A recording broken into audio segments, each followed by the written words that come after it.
Alright, hey everybody, good morning. Game's about to start. Jared here, JNAP. We have Scott about to play Timo or Advocate versus Dylan. Tables posted. Hopefully everyone can hear me okay, see the screen okay, let me know if not. This is game 1 of 2. They're going to be playing the second game right after, from what I'm told. And Timo is the higher seed, so he got to pick the side as we jump into the game right now. So Scott's I think a 9 seed, Timo is a 6 seed, so Timo gets to pick. We see Scott showing carbon chamber testing, and Timo is,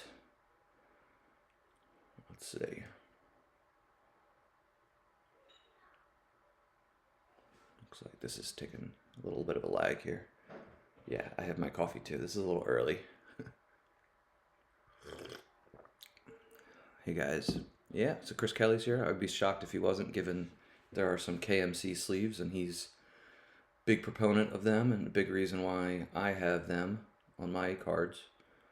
And someone who takes care of his collection better than pretty much anybody else. So yeah, we'll be giving those away in a little bit. Timo shows Legend. So this will be interesting. So, Scott's played a couple different types of CCT. Sometimes I've played him in league games as a non-flip with the card He has pulled that off, and I remember one time he told me I felt terrible about playing that card like 6 times against somebody. So it could be that version. It could be more traditional CCT flip, where you just move to the audience chamber and then act like a normal scum deck from there on out. Or it could be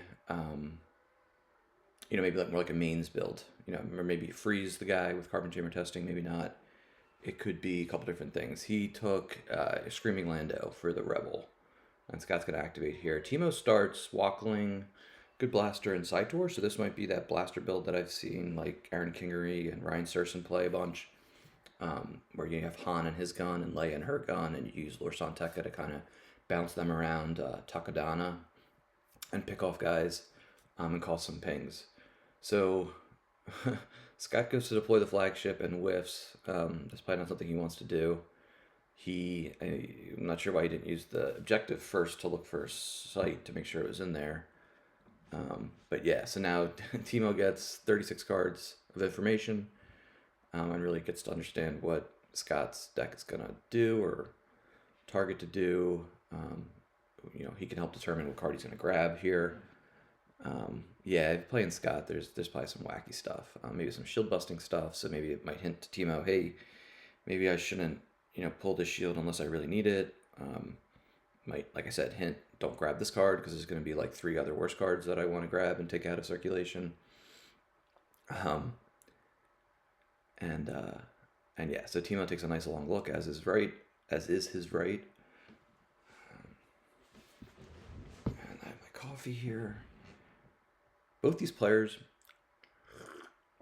play very fast, so part of that's kind of neat for spectators. That there's probably not going to be a lot of lag time, or not lag time, but like idle time is the word I'm looking for. So that'll be interesting how that plays into. I would not expect time to be a consideration at all in this game. Yeah, that happened I think in Texas Mini Worlds, where Scott was playing the flip version, and I think he maybe activated everything and then played the card, the He's All Yours Bounty Hunter, or maybe that was the one card he activated, maybe what happened. And then when he went to use Carbon Chamber Console, he whiffed. But this actually is the non-virtual, which is important. So this is probably not going to be the more recent version of the flip. This is either going to be the mains version, or the mains non-flip, or some type of pesky one with the Ahs, where you just keep the prisoner there and then ping a bunch of times. Yeah, so that's a bummer. So yeah, Scott, AC was in there.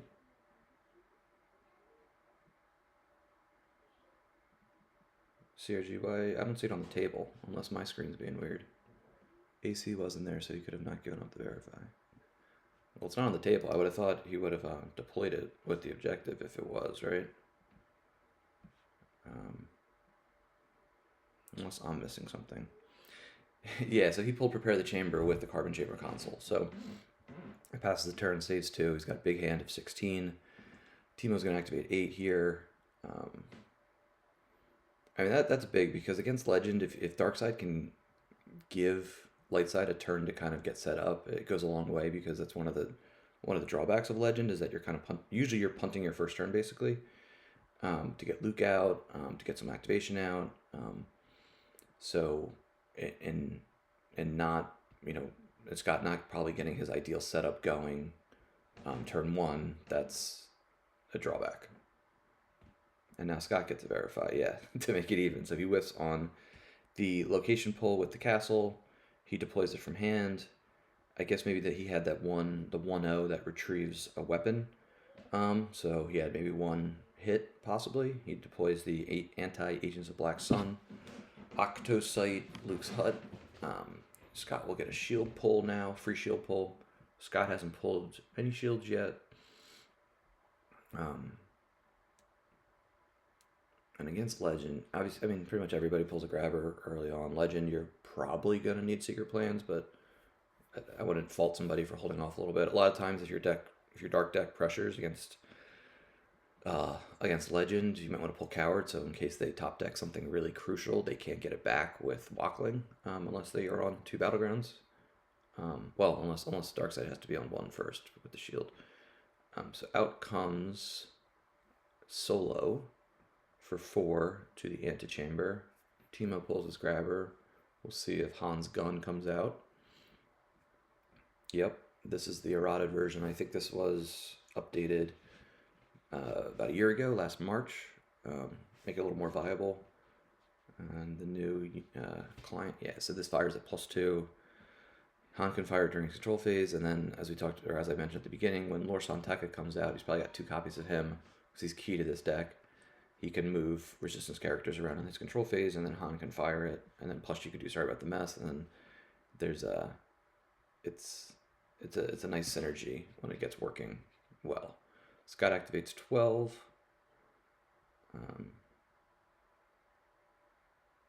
So yeah, so this outcomes carbon freezing. Yeah, so Scott plays Service Defense. Yet another reason why we knew it wasn't going to be like the new flip version. That would have been any methods necessary. And rarely you'll see like a prepared defenses start with CCT. Out comes the flagship, which he whiffed on the first turn. And here we have IGD8. So yeah, this is going to be the more like tunneling version. And probably a bunch of mains. I played against Scott. This was, gosh, maybe like...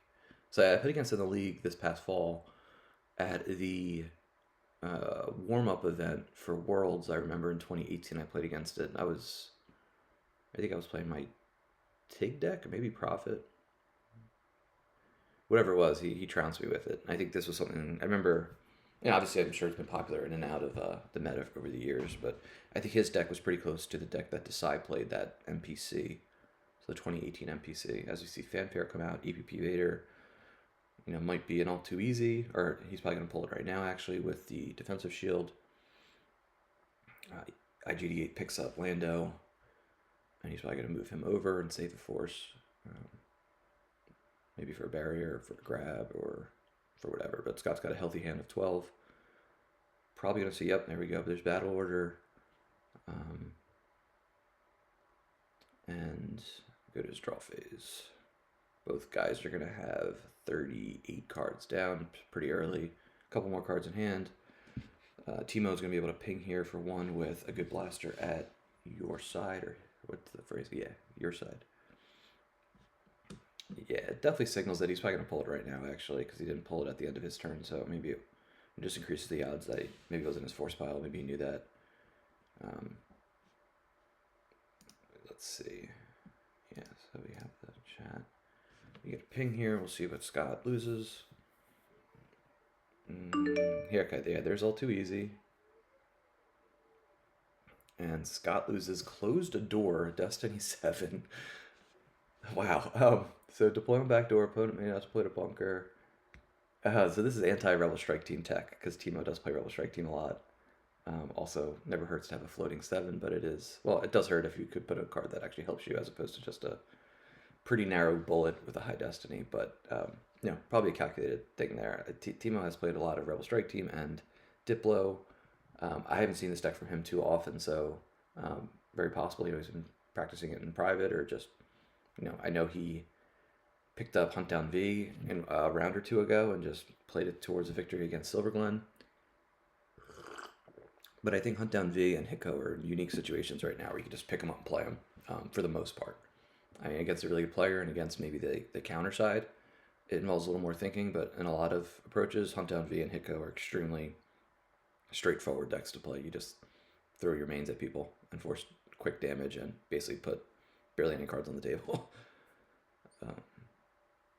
Which I was watching that game yesterday. It was Chris Kelly as he was going for his 12-0. He ran into, I guess at that point he had the one loss to Worfs earlier in the day, but he was playing against Desai as Y4-0. And I feel like, I don't know, maybe Chris can comment, I feel like everything went really well for him, and then he still, it wasn't that close because Huntdown was just putting through 5 damage a cycle with 4 cards on the table. So I was asking myself watching that game as we have a little lag here, where did all Chris's cards go, and why does Desai have so many cards face down still? And that just seemed like a clear matchup of Huntdown V was just barely putting anything on the table. Just being super efficient. So it's a good thing that there's going to be some hits to it with this errata that's coming, and maybe with a new fresh V14 meta, because that's kind of stale. All right, so Timo uses his once per game pull to get something out of his 12 card force pile. Wonder what he was looking for. So yeah, as my daughter wants to maybe say hello. Hey Ava. I'm gonna play with her stickers. So Timo grabbed something, maybe as a Lorsan, or maybe a BB-8, maybe some kind of key card. Maybe it was Luke for even. Maybe he activated Luke again. But out comes Luke's the saddle.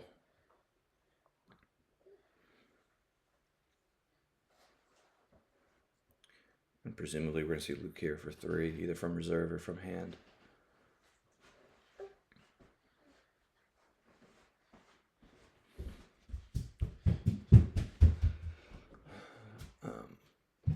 So yeah, so as I said, even though these players play really fast, maybe, it's a big matchup, top 8 here, top 4 gets, I think we announced mugs, either mugs or trophies, one or the other.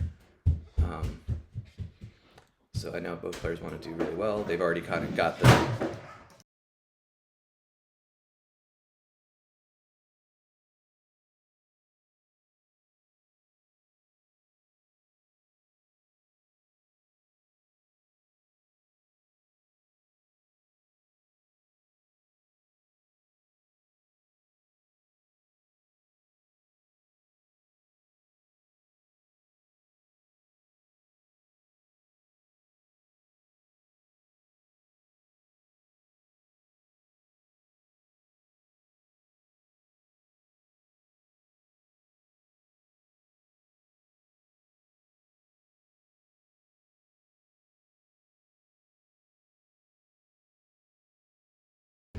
All right, hey guys, sorry about that. Daughter wanted to get her little car to drive around. So out comes General Kenobi. He is going, looks like that was the only thing I missed, so that's good. So as we have maybe these lulls in the action, if the guys are really thinking and debating their moves, then we'll do maybe this other stuff, like give away some free sleeves. So he just, did he get barriered? Oh, I guess I missed the end of the turn. I'm sorry, guys. Were you looking for me? Grab 3PO. 3PO wasn't deployed. Do or do not was pulled. So he just deployed General Kenobi and then didn't battle? He grabbed the lightsaber during Scott's turn? Interesting. Scott's going to... Now, so this is the thing. Once CCT gets set up and IGDA can just start finding whatever card he needs, it can get a little dicey for light side. We know that Scott has the all too easy. He's got 14 cards in hand. Now he's force pushing, so there must be some other card that Scott really wants to burn another card and burn that once per game force push to find maybe like a Sniper Dark Strike to ensure the all too easy. Maybe it's still his activate phase. Maybe a Sniper Dark Strike just to get rid of him. Could be a couple different things, but Scott definitely wanted to get something out of that force pile.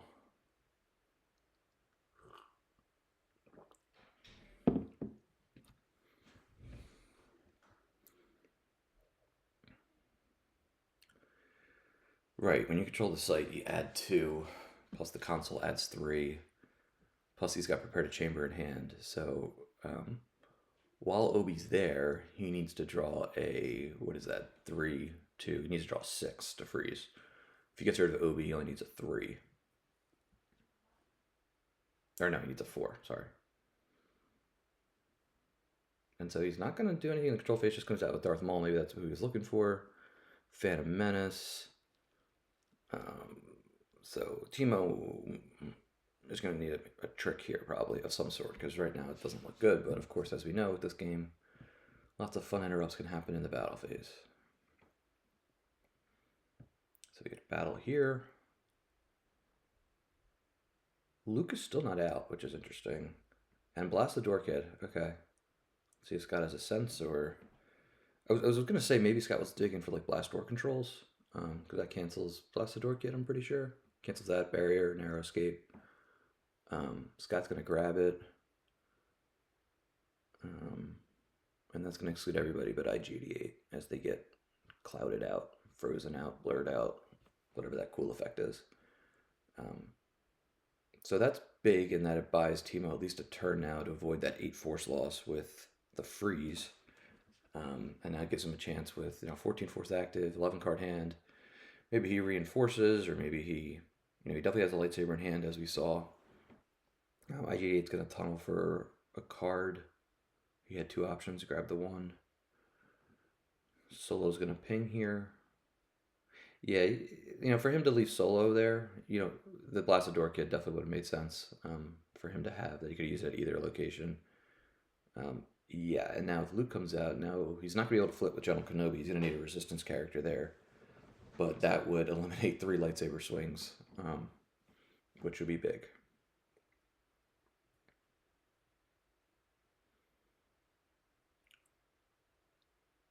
So Luke comes out. Luke's going to pull Force Projection.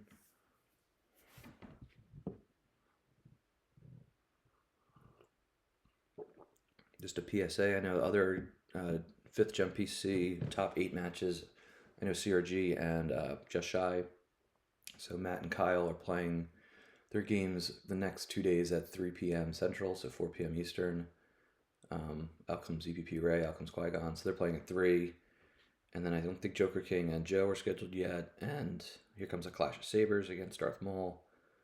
Adam and Shunzo advanced over Rich Kraft. Adam was in the top 4 last year. He's in the top 4 again. He's the first player ever to make 2 top 4s of the GEMPC in its 5-year history. And Joe might be able to join him, or would be able to join him if he advances. As we have battle, Maul goes away, gets excluded.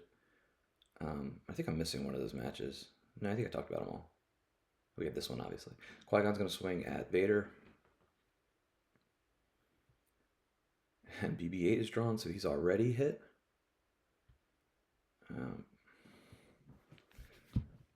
And if there's like sorry about the mess here, that could be really bad unless Scott has a Gick. Because that's going to be a handful of overflow. So Vader's easily hit, sliced up with the cool epic dual impact.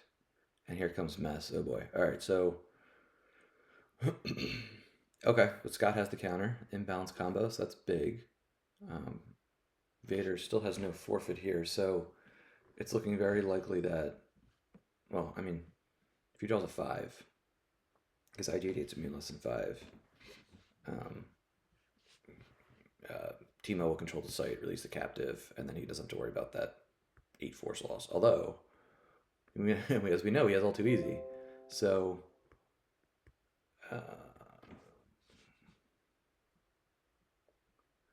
Scott, what is Scott doing? Why did he, he lost a force because of Qui-Gon's lightsaber, that's right. Here comes dodge to subtract 3 from each. That's really big. Scott's probably not too happy. This battle's not going well for him, and he would have missed anyway if there's any consolation there. That the dodge didn't wasn't the difference. And now Ray's gonna swing. Scott does not have secret plans out, so this is gonna be, or coward. So this is gonna be a well, if he hits, but IG88 can cancel, which presumably he will. and you just gotta hope that. Like I think if you're Scott, if you and me playing this deck, Scott does not lose the force to cancel. Wow, can he do that? What am I missing? Oh, he does. Oh, so yeah, he didn't have to cancel the first because IG is armor of 5. So yeah, worst case scenario, he cancels the 5, and then Timo draws a 6, and then it's like, well, you lost the force for nothing. So yeah, that was a good play by Scott. He draws a 3, so now Scott is in the position he can peel and keep IG8 alive, and then find somebody and try to counterbeat. As long as, well, we know there's a force projection here. And Timo, of course, as we know, Timo did not flip here, so he still has that out in case Scott goes to battle the next turn. He can't play the force projection because Luke's not out of play, so now one of these guys has to be forfeited because Ray has no immunity. Loses Ray. Is there resilience? No. So Vader dies. IG8's there with a Clash Maul. He'll be clashed through Scott's turn.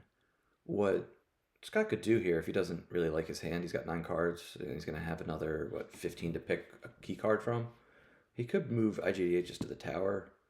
Maul just sits and blocks that drain, and then he regroups a little bit. Because maybe he's got like a Dooku and a Force Lightning and a Saber. Like that might be a package he could piece together and ensure that he hits General Kenobi. Now Timo can't do the once per game flip to prevent weapons from being fired because there's no resistance character here.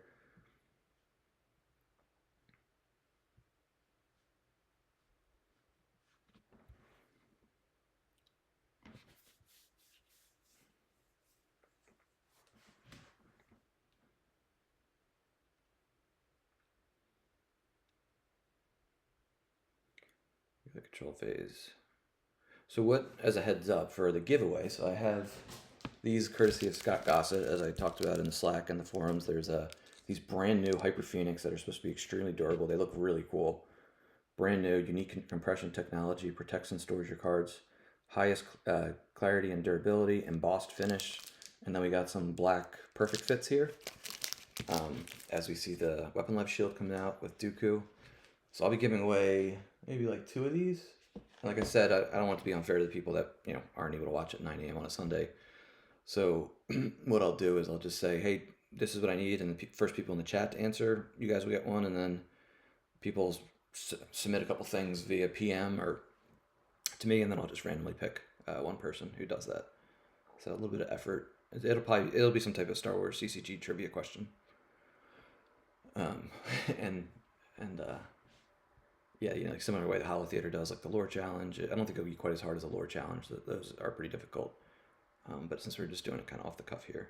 So he does have Dooku and his lightsaber in his hand. Gonna go try to pick off Solo, but I know this gun he can place in use pile to cancel Weapon Destiny.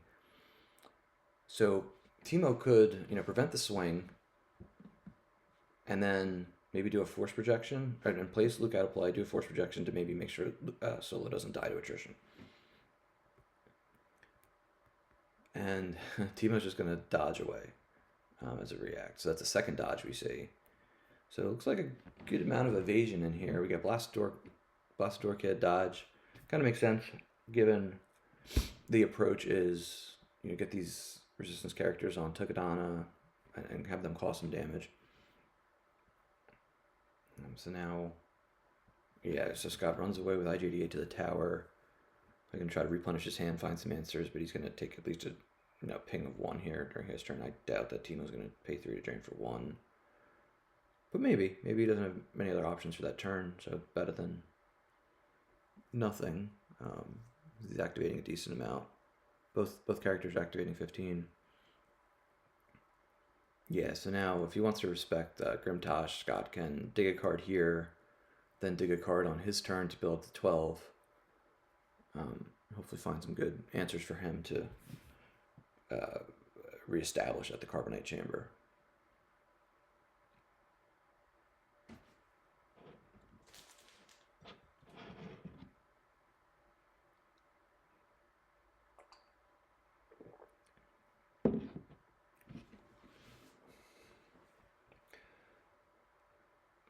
Timo or Dylan gets a verify, so checks what's in his reserve deck.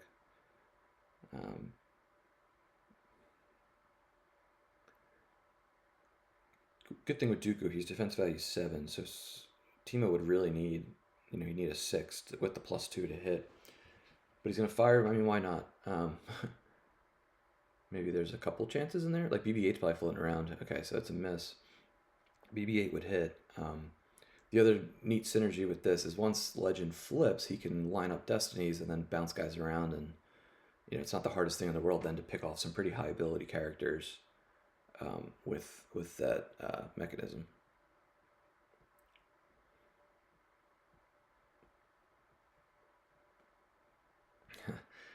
Funny that force push and force projection both have those once per game functions, and they're both FP.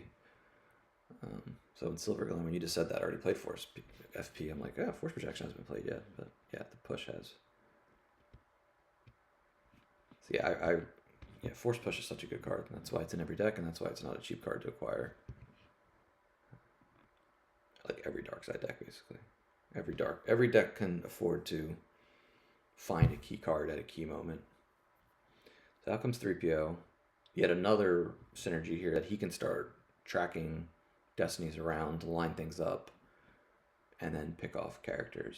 I'm not sure if I'm sure other people have played it, but I remember Ryan, my teammate Surson, played it at the Endor Grand Prix, I think last year. Was that 2020? Maybe it was the 2019 one, but I think it was the 2020 one right before COVID hit. I know Aaron Kingery, Archmage, has played this deck a lot. He might even be the original. Maybe give him credit for coming up with it originally. So here comes General Leia, Rey against Dooku. This could be trouble. So here comes some retrieval with the battle from Leia. Dooku's going to try to upload something. The Force Lightning. Here comes the flip. Luke goes out of play. And now Dooku can't fire his lightsaber, but Timo's going to have 2 shots here, or 2 weapons, with Han's gun, which is going to be pretty hard, but possible if he has a BB-8. And of course Rey has a lightsaber, which, if that is successful, a point of retrieval, but maybe Scott has a force field. Decent chance here he gets some overflow, though. So Scott may need a Gick to cancel some excess. So Scott's going to play Force Lightning to get rid of the immunity, because, yeah, he's going to, well, the defense value goes down by 2. He's going to go for Solo, because the other thing was Solo, and he's going to miss, so he draws the Gick, and that's ironic, because that might be a card he needs. Maybe he's going for Solo, so what other interrupts? Obviously, there's a sorry about the mess. So he does have the force field. So I don't think that Timo would have wanted to hit and then mess him, but maybe he could have played it just to add 3 with Solo, and it would have been pretty easy. Now he could still do it. So Scott's in a bit of a pickle here, because now he could fire Solo's gun, right? At +2, and then he can... what did I miss? So he didn't fire. Maybe he just knew it wasn't going to happen, and he didn't want to burn the once per game, because, yeah, why would you? I mean, it would take off the forfeit to 0, right? So maybe I'm missing something, but I would have thought he would have tried to fire that gun. So Ellis is drawn, as is a 5 and a 4 for Timo.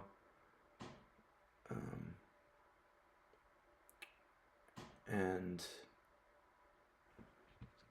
that's going to result in a bunch of overflow. And we have something in the chat. What do they say? There you go. Had a 22 out of 25 to make it. So Scott, pretty low odds to draw that 2 and whiff on the Force Lightning.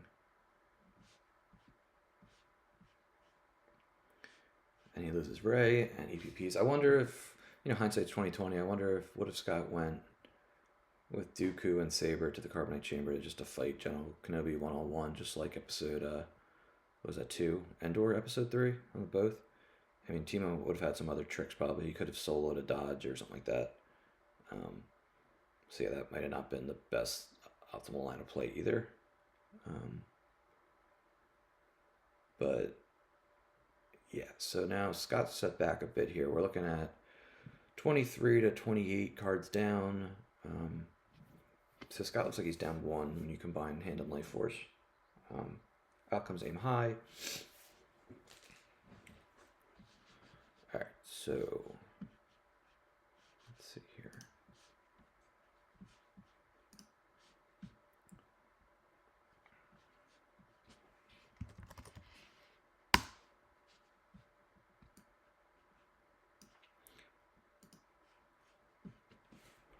Scott's going to activate. IGD is going to pick a card out. 16 to pick from. So if you're Scott here now, he has a lot of cards face down. We got a Restraining Bolt. Okay.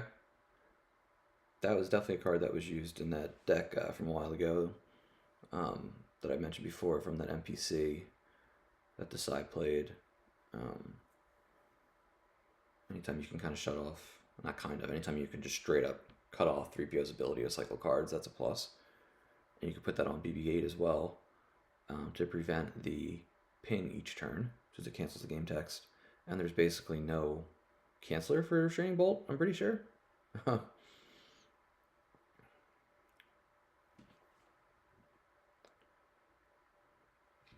Out comes, and then here comes 4-Lom's counter, or 3PO's counterpart, 4-Lom, who kind of ties into my trivia question. So let's do this now. So, all right, so I'm going to ask a question, and you guys can type in the chat the answer. First person to type it gets one, and then we'll do one for people online, or people who watch the replay too.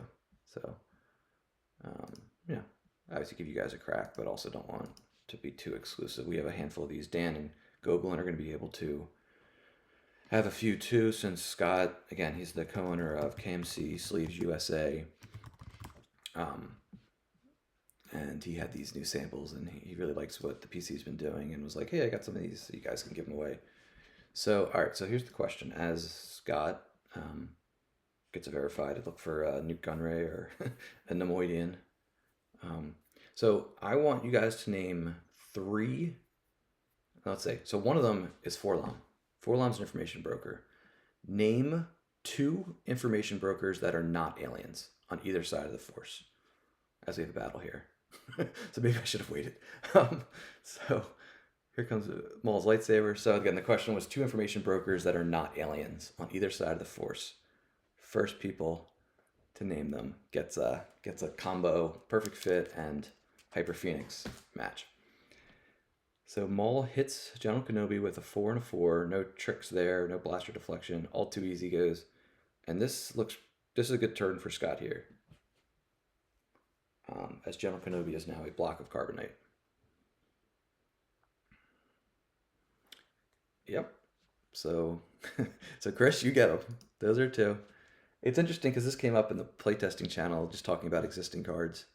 How 4-Lom is the only dark side non-alien information broker, which is pretty interesting. Light side has a bunch of rebels. So Chris gets the combo. But yeah, you got Cassian. Chopper is an information broker. Cassian, Chopper, Galen Urso, General Kraken, Lor San Tekka, who's also probably going to show up in this game, and Lebo. So there's a bunch. So if you guys are watching the replay of this, send me a PM. Just say, hey, I watched it. Here are 2 information brokers. And then maybe the first 4 people, maybe I'll just randomly pick one of those 4. And we'll do that. So whether you watch this on my Twitch or whether you watch it on the PC YouTube channel, we can go about that. So General Kenobi is frozen, right? Frozen and left unattended. I'm curious, maybe they were talking about this. Usually, isn't he don't they usually have him on the dark side of the Force? What is they saying here? Can I unfreeze him? Control the site. No, why would... Oh, how do I unfreeze him? Yeah. That's like Prophet. If you control the site, light side can release a frozen captive, like Han.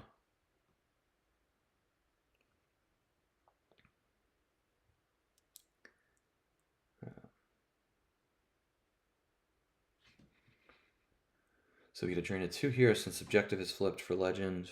And then he's going to ping for 1. So Teemo's in good position here. Just keep chipping away.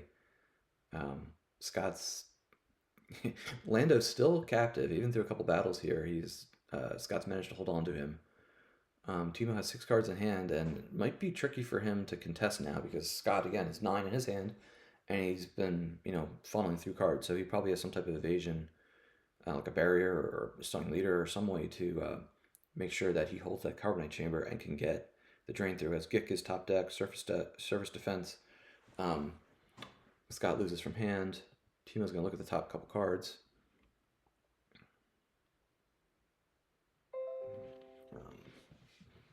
And 8 force losses, not not nothing, but not. Timo has he's 20 cards down, or no, more than 20, 28 cards down.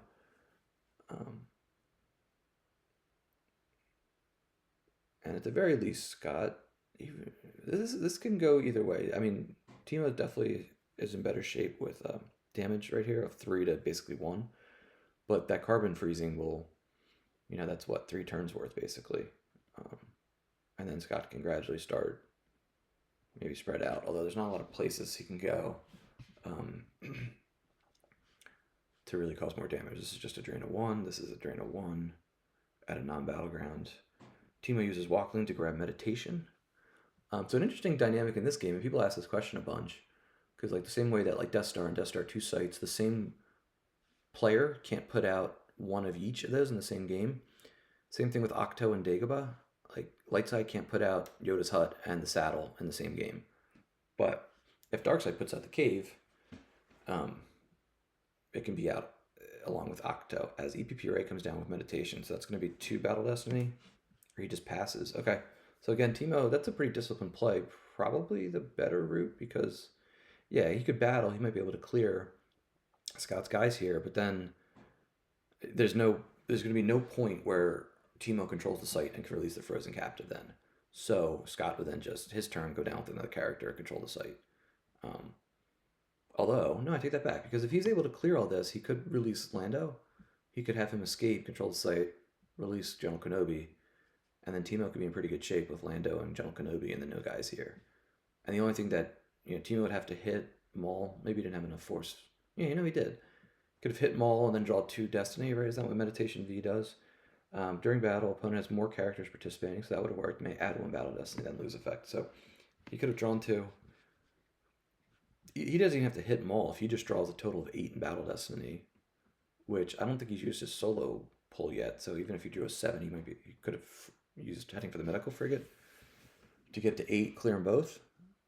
Maybe that would have been an interesting line, but regardless, Timo now just delays or maybe completely postpones this carbon freezing.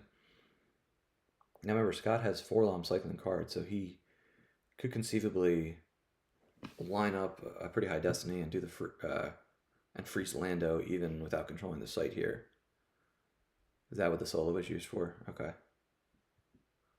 Was that when solo ran away or when he used it to subtract 3? I guess he did that twice, didn't he? Or no, he just did it once. So Eric, if he goes to Octo. Oh, wow. Okay, so this is what you guys are talking about? Maybe the audience chamber is out?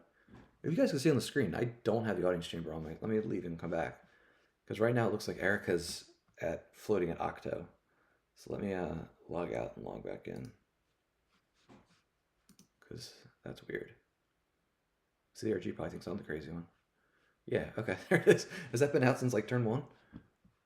So now we have a battle. We have a Dr. E comes down against Ray, and now I don't see Obi. Where'd Obi go?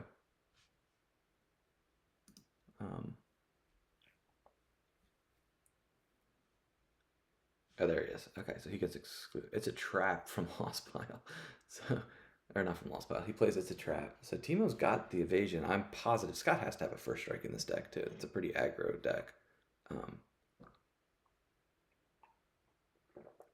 Scott is probably getting really frustrated because Timo's had a lot of evasion so far. We've seen dodges, we've seen blasted door kids, we've seen It's a Trap. But yeah, I mean this seems like it's definitely the most control version iteration of Legend you'll probably run into. Timo takes a peek at his top cards to line something up. Maybe he's got another Sorry About the Mess. I'm not sure if we've seen it, but I'd be pretty sure there's 2 Sorry About the Mess combos in this Legend, given the blasters and just how strong of a card it is in general. Here comes 4 Lon to cycle a card. So now Scott can activate down to this. So this definitely means that Scott could probably freeze, assuming he gets through this battle. Freeze without even controlling the site. And Eric is going to start retrieving a force a turn because Luke is not at a battleground. And he's not going to be at a battleground since he's out of play. So Scott tosses Newt Gunray, who could have been pulled with the Phantom Menace. And out goes the Infiltrator. Good blaster pings for 1. Yeah, so these are the types of like little that's funny that the audience chamber just wasn't appearing. Again, this is still in public beta, so hopefully little stuff like that gradually gets worked out. I can reach out to Eric Lands. Seems like a pretty funky thing to happen, but yeah. So Joker King of Jokers, Joker King Chris. To answer your answer, I guess I want to see the out of play cards just to verify that was a dodge. On the old jump, you can do that. Right click, and all it is showing me Luke. So that's another thing that maybe we can do. I can ask him like, hey, how do I see all the out of play cards? Here comes Poe and Holdo, 2 characters you usually see in space, and they're power 4 between the 2 of them, and they're gonna get a retrieval with General Leia. And Scott's gonna play imbalance combo to stop that retrieval. It's a tricky play because I'm not sure if he wants to hold that for Sorry About the Mess. That could be a little swingy later, but I'm pretty sure there's 1 in there. And like we said, Solo's already burned. Maybe there's even 2 Sorry About the Mess. Timo lined up that 5, I'm sure, or just basically somehow knew it was there. So Erica is going to die, and Scott draws a 6. So that's either going to clear both of them or just Poe, which would be interesting if he wants to... Causes a he causes the redraw. Okay, right, duh. And now he's going to force projection, and he probably knows this is at least a 4-2 because he lined them up, right? Earlier in the turn, yep. So that's big battle for Timo in that he's going to knock off Erica, stop that point retrieval, and lose neither of these characters, so he doesn't have to worry about any type. Well, not any type, but his risk of counterbeat is very low.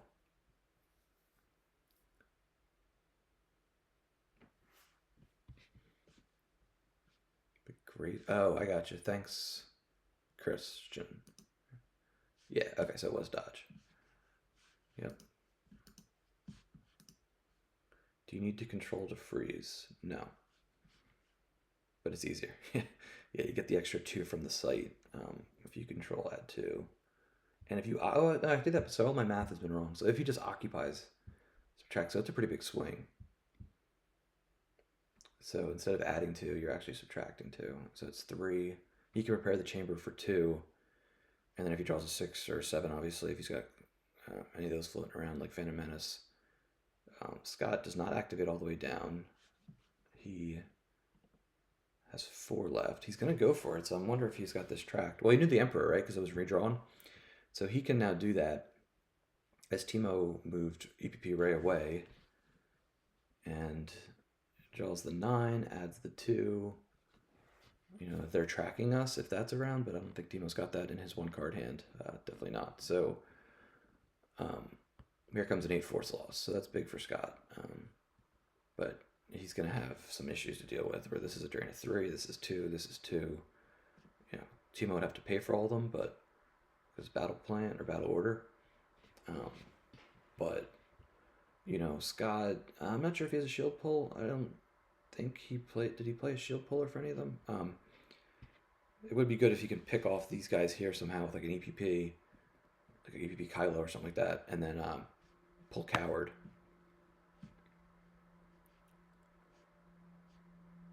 Yep, or D-Lots will do the trick. Wow. Okay, so, and then if Scott has like a first strike or something, this is a good game. It's gone back and forth a bunch of times. Been a couple points where it looked like Timo was going to be able to start running away with it, but Scott is punch back. And right now, you know, Life Force, Scott's actually up a couple. He's got 4 and 17 is 21, and Timo's right at 20, so he's up at 1. Yeah, because that's what the Emperor is.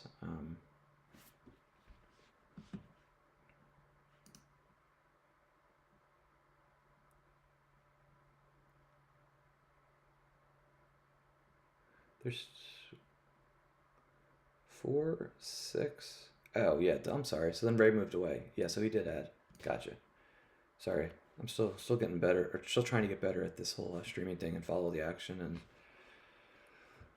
interact with you guys and make sure we have a coherent program here. So we have the choke. It gets canceled, but he's going to be able to choke again with the 4. Scott knew that was there, so because he canceled the retrieval with General Leia last turn. So this could be trouble if that one card isn't Hujix. A little bit of over. Oh boy, yep, there's a 6. So if Timo does have a Hujix, and Scott's probably going to feel pretty good, he might be able to squeeze this out by a decent number.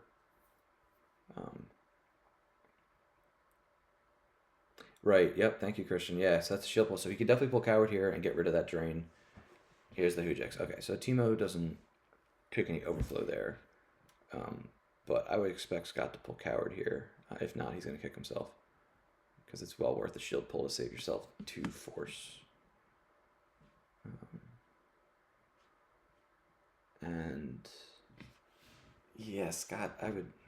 So you don't want to move in front. I mean, he's got no cards in hand, and that means there's no way for Timo to get a card in hand. It's not like he's got OG Ray out, or unless I'm missing something, but I don't think he can get a card. So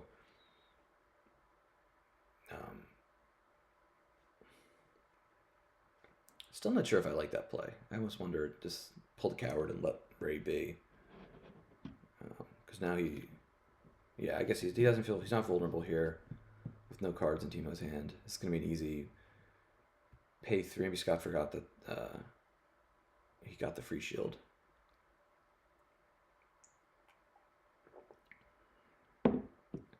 Scott cycles a card with Forlom. Yeah, so between the 2 droids here, 2 bounty hunter droids, IG-88 and Forlom, Scott can find key cards, and he doesn't have a ton. So you can basically, if push comes to shove, you can activate everything, pull a card. Obviously, that means he doesn't have anything to work with destiny-wise for the turn, but he has a way to find the cards he may need for the rest of the game. So yeah, he's just cycling, doing some deck manipulation here.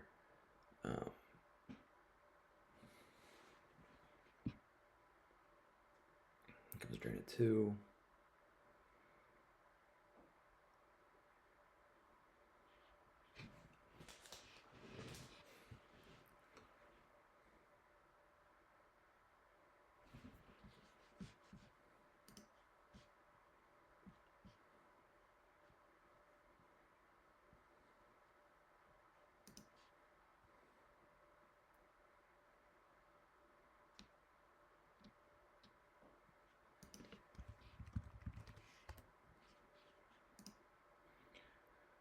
Timo verifies with a pull.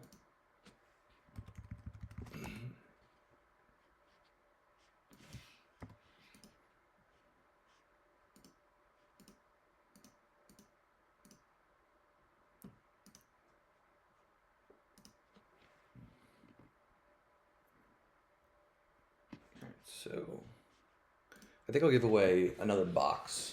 I'm not going to do the perfect fits because I have less of them, but I'll do one of them in the second game. So, oh yeah, sorry guys.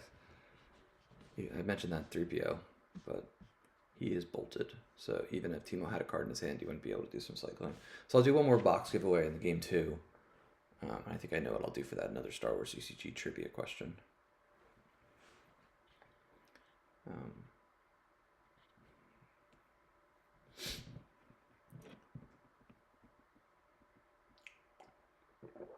So EPP Ray moves back to the carbonate chamber.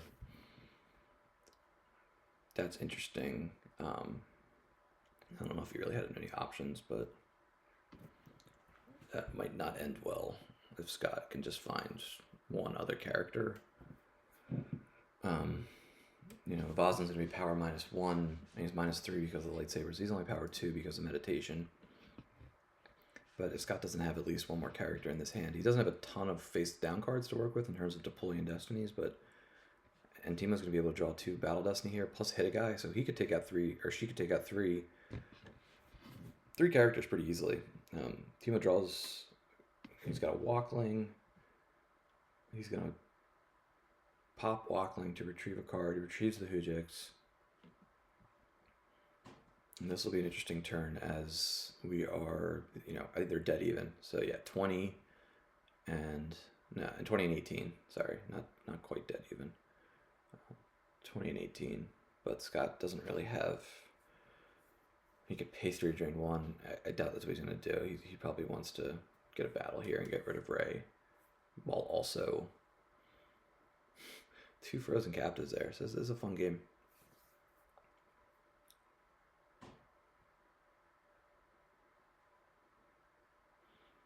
So Scott grabs a card, still his activate phase.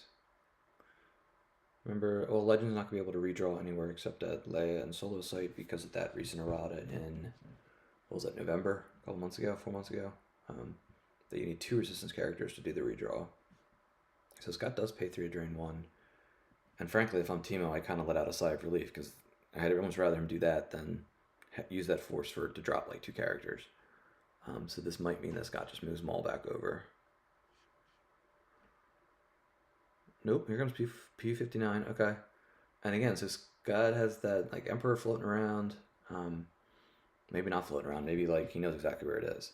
So he could battle here, operate. And we get another It's a Trap. Wow. So that was when he would. Oh wow, Scott has the counter. They're still coming through. I love this card, especially in today's meta. I think right now it's like watch your step, and here comes the shot, the hit, the operate, the force 2 loss. So this is big for Scott. Yeah, there's no blaster deflection there, or he can't. Oh wow, okay. But Teemo has the Nestor combo. All right, a lot of good counterplay here.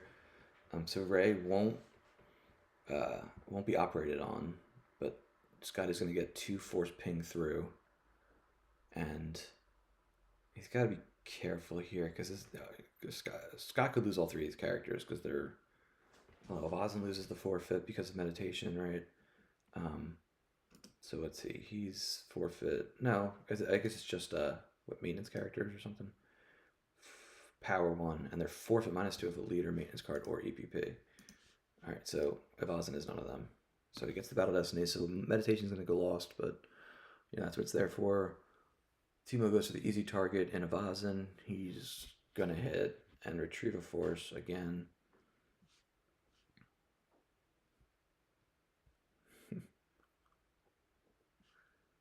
So Avazin's going to get hit. Teemo's got a 4-card hand. Let's see if he's got any more tricks. Yep, he's got the mess. Teemo tosses the Hujix from the reserve deck. So Scott's definitely going to be moving Maul back over to make sure that there's no opportunity for Teemo to control the site and release 2 captives on his turn. Tarkin gets drawn for an 8, where he's going to cover. She's not going to, there's no overflow here. Teemo draws a 5, which means, you know, at least IG8 has to go, and another 5, so they're both going.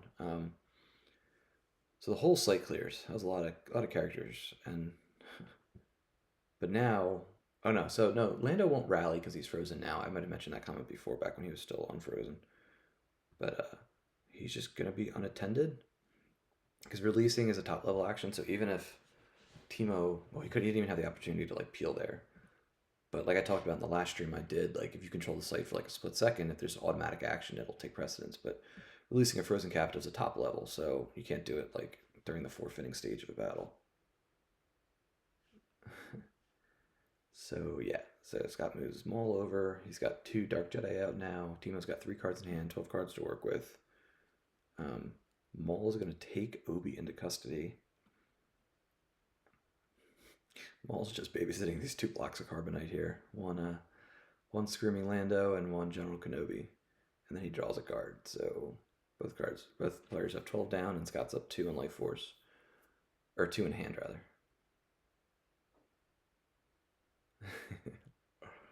Yeah, that'll be cool with the animation with whatever Darth Vader, Dark Lord of the Sith gets.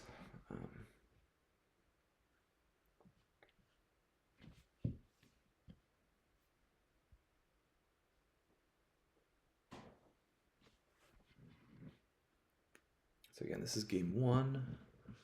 Top 8, Scott versus Teemo. coming down the home stretch here. Timo's probably figuring out, or I'm sure he's thinking about exactly how much to activate.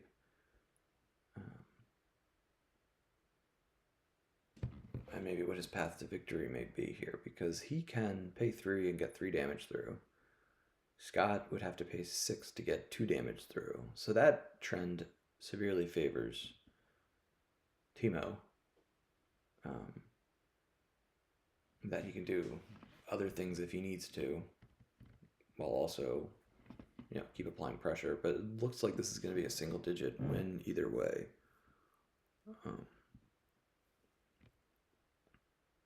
There's no systems out, so Battle Order is just going to hit both sides, and with that 1 direct damage that Timo has going for him, maybe even more. I don't know if Leia's gun's got to be in the deck. I don't think I've seen it the whole game, but maybe it was top decked or. But if that comes out, he can spread Leia out to the antechamber, and then. Well, that doesn't really do much. Well, it gets a free damage in, but he then loses the 4-strain bonus because of the objective with the 2 characters at the same site. So Scott loses Accelerate from off the top and Emperor from hand. Out comes BB-8, so another point of free damage. That's really big for Timo. And out comes Rose. So yeah, now Scott's definitely going to want to pull Coward, but out comes Lorsan. So he's going to be able... Wow, those are like the 3 best cards that Timo could have possibly had in his hand. And those are huge to swing this matchup, because now he's retrieving. He can now make sure he does the move, and if he wants to, he can even pay, or he just straight up moves solo over, which is interesting. He probably has some type of evasion, but he had no cards in his hand, so there's a small chance here that Scott can attack here. But then, I think that's a pretty good calculated risk made right here, because maybe he's thinking worst case scenario, I just lose solo, and I can just keep getting BB-8 and Rose damage through, because Lorsan will make sure that I'm on 2 battlegrounds. Yeah, Scott definitely has an Ellis floating around. Maybe that's... Or he just deploys Lord Sidious. Okay. So, in a battle,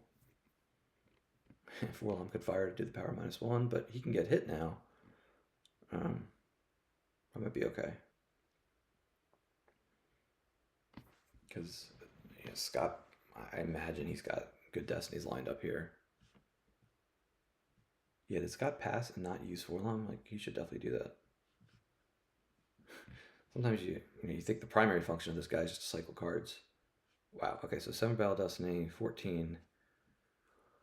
Let's see what Timo draws here.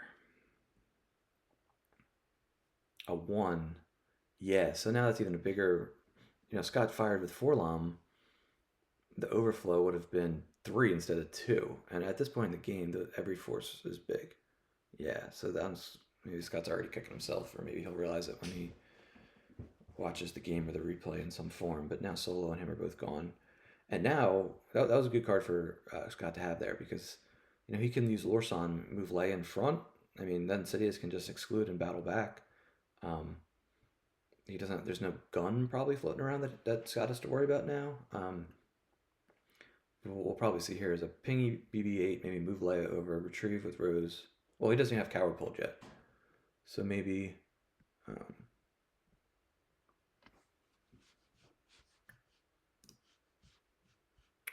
Maybe here comes Ellis for D-Lot, so that's good.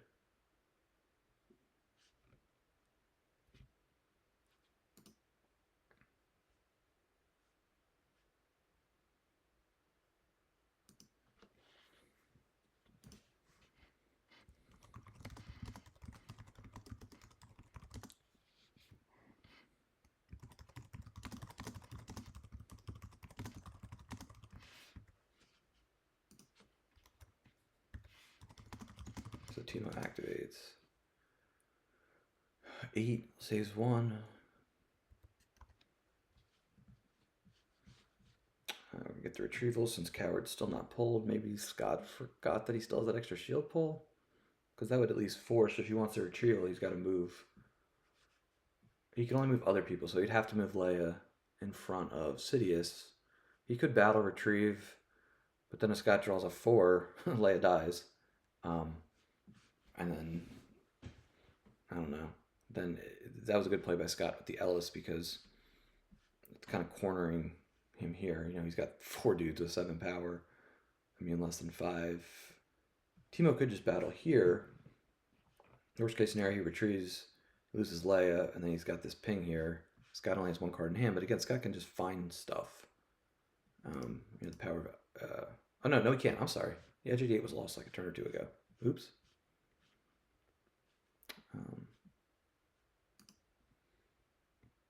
So Teemo goes to his battle phase. Interesting decision here. Yeah, he is going to battle. He's going to get the retrieval. You know, he lined up, I'm sure, 5. And yeah, now so Scott will choke BB-8, and now that's like the best damage that Teemo had left. Yeah, Scott's still a coward. That's another. Well, yeah, it would have stopped the layer retrieval, but right now Teemo's going to run out of ways to cause damage. So even though he got that force back, I mean, of course he should have, but it may not have a bottom line impact. So Scott's going to draw his Battle Destiny. He shuffled his deck. He draws a 4.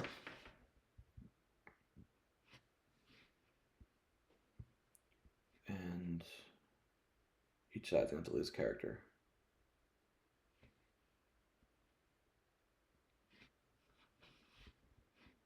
He loses Lorsan.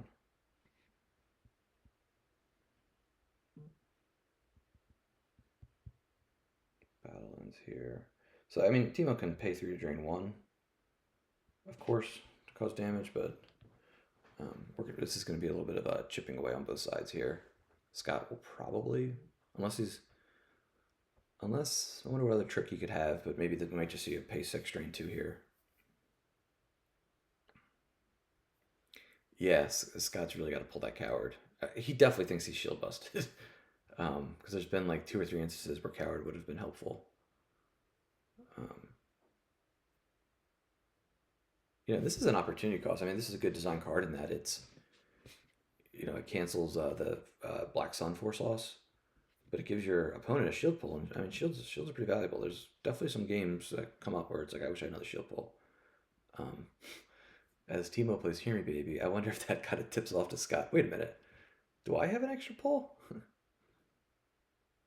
Oh yeah, that's true too. Yeah, we're on Gemp here, so unless Scott just has total blinders on, yeah, those are good points. That, you know, this is Gemp. Don't tell me after the game there would have been a shield for Carbon Chamber.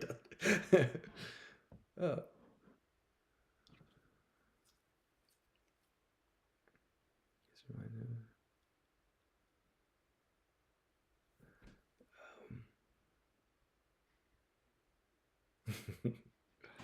Yeah, so Scott's going to pay the 6, drain for 2.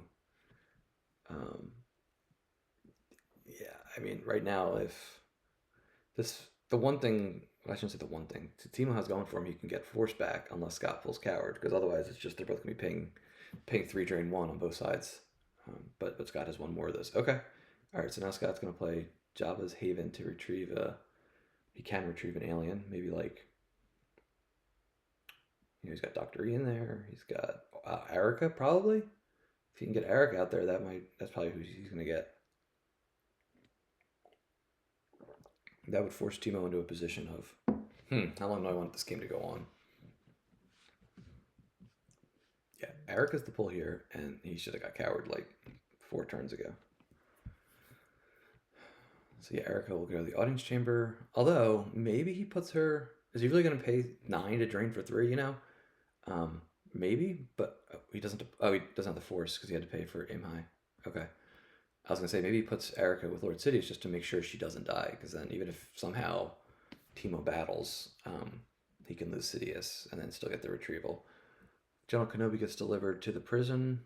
Wonder... Oh, maybe Scott's got oh, it's canceled with the virtual. Yeah. Yeah, that design team, they know what they're doing. They cancel some of these different things. You know, hey, you get a better security tower. It's a 2-0 instead of a 1-0, but here's the trade-off. You can't play that annoying interrupt. So yeah, I guess when Scott had that one deck iteration, it had to be playing the 1-0 or it wouldn't have been allowed. So team activates all 7. He's going to retrieve. Scott moved in front.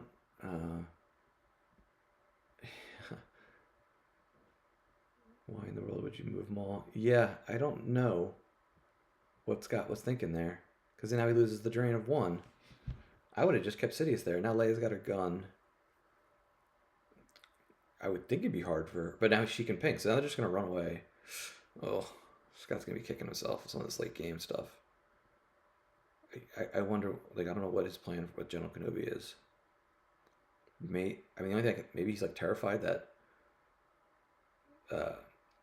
Teemo can come down with somebody. You know, Maul has no immunity unless he's with the Jedi. Kill Maul, free General Kenobi, and then, I mean, that's like overthinking it. Right, exactly. Yeah, with 2 swings on light side's turn, that should be easy. So I don't know what Scott's cooking up here. He's got 2 cards in hand.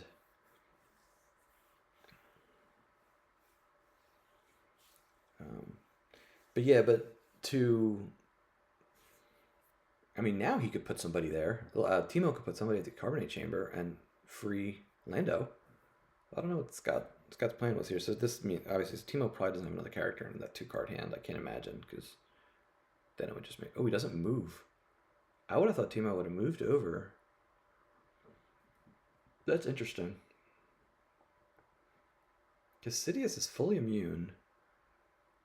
Teemo would need to draw a 7 to hit Lord Sidious. It's not even Han's gun. Huh. But then it's a drain 2, so. But if Teemo loses, any of these characters, he's doing no more damage. So. This is an interesting finish. Yeah, maybe another BB-8 floating around for the shot. That wouldn't work, though, right? He needs to draw a straight up 7. A 6.28 won't work, right? 6.28, no, it's Destiny plus 1. Yeah, it'd be 7.28. Greater than 7. I guess that would work. It's going to be tough for him to line that up. So Scott just goes straight to what? All right, he moved them all back over and was drawing some cards. But he did no damage that turn.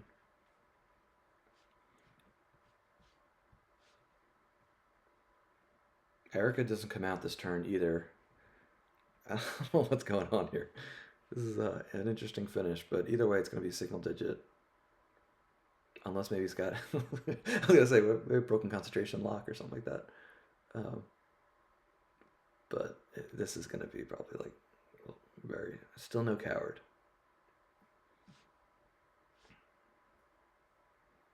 Leadership gets retrieved via Rose.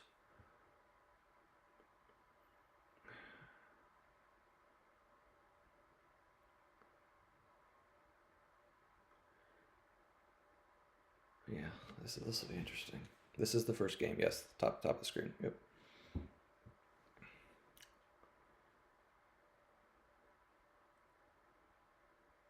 What I imagine will happen is they'll probably do a quick break, maybe like 5 minutes, 3 to 5 minutes. We'll come back. I'll do game 2. Like I said, I have another one of these Hyper Phoenix boxes to give away.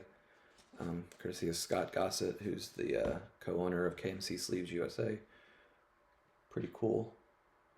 Can never have too many sleeves. I found like I'm always buying more. So Teemo moves away with Rose and leaves Leia there. Huh. He doesn't want to go up that drain at 2. I get that. But maybe he's trying to Jedi mind trick Scott into, hey, yeah, I got BB-8 on top. Don't battle me. Okay, so now Scott does no escape for D-Lots. He's probably going to put him down and try to kill Rose. I wouldn't even try to choke, right? You just go for the battle and overflower. She's only going to cover 3. He's already 6 plus a Destiny. Alright, he's not going to come down with D-Lot. It's going to come down with Erica. Might be just as good. The Hujix was definitely... It was lost once, it was retrieved, then it was lost again. So, Teemo's looking at 5 damage here. Unless I miss him getting the Hujix back yet again. Right, yeah, good point. Yeah, it'd be 6 plus 1. So yeah. Timo's gonna have to toss some cards. So he's losing Amidala's gun, Leia's transport, Qui-Gon, Yoda. Those are some cards that probably would have come in handy earlier in the game. Not that Leia's transport, but Qui-Gon and Yoda. All right, and now it's 6-11. Am I doing that right? So Scott's in good position here, and there's no damage coming Scott's way on Timo's turn. And Timo doesn't really have many force to do anything with. He's trying to line something up. Maybe he's got like, he can line up BB-8. Sorry about the mess. Ping. But, you know, Scott's just going to toss a card from hand. I think this is definitely that zone of where Timo wants to maybe consider, is this really going to get better? Am I going to get better than 7?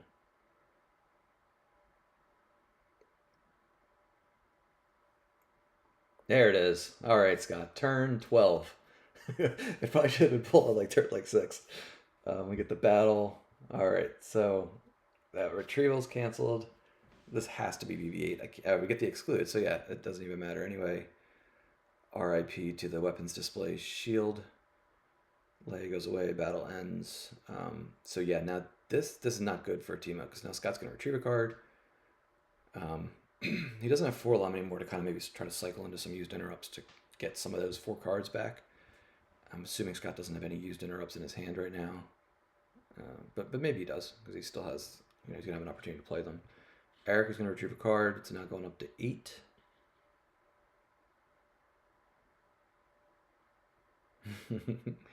Yeah, I mean, it definitely impacted the game. I'm not sure how well you can trace, because it just gave Timo more force to work with. That drew it out, which maybe led to another ping or two. Timo tosses the Quam combo from hand, and Scott passes the turn. He's got 8 cards down. I don't know what else Timo can do here. So he's just going to draw. So the differential, that's game 1. So I'll update the top here. Let's see what their plan is. Good game. Let's see. So game 1. Advocate. Yeah, they need a 5-minute break. Advocate plus 8. Lost pile is 30-6. So he's got 6 less. So Timo would have to win the next game by 9 or by 8 and have a 7-card advantage in lost pile. So let me move that over a little bit. All right, so we'll be back in a couple of minutes. I might just step away for a few. All right, so put the away message up. Back in a little bit. Oops.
All right, hey guys, we are back. I'm gonna jump into the game now.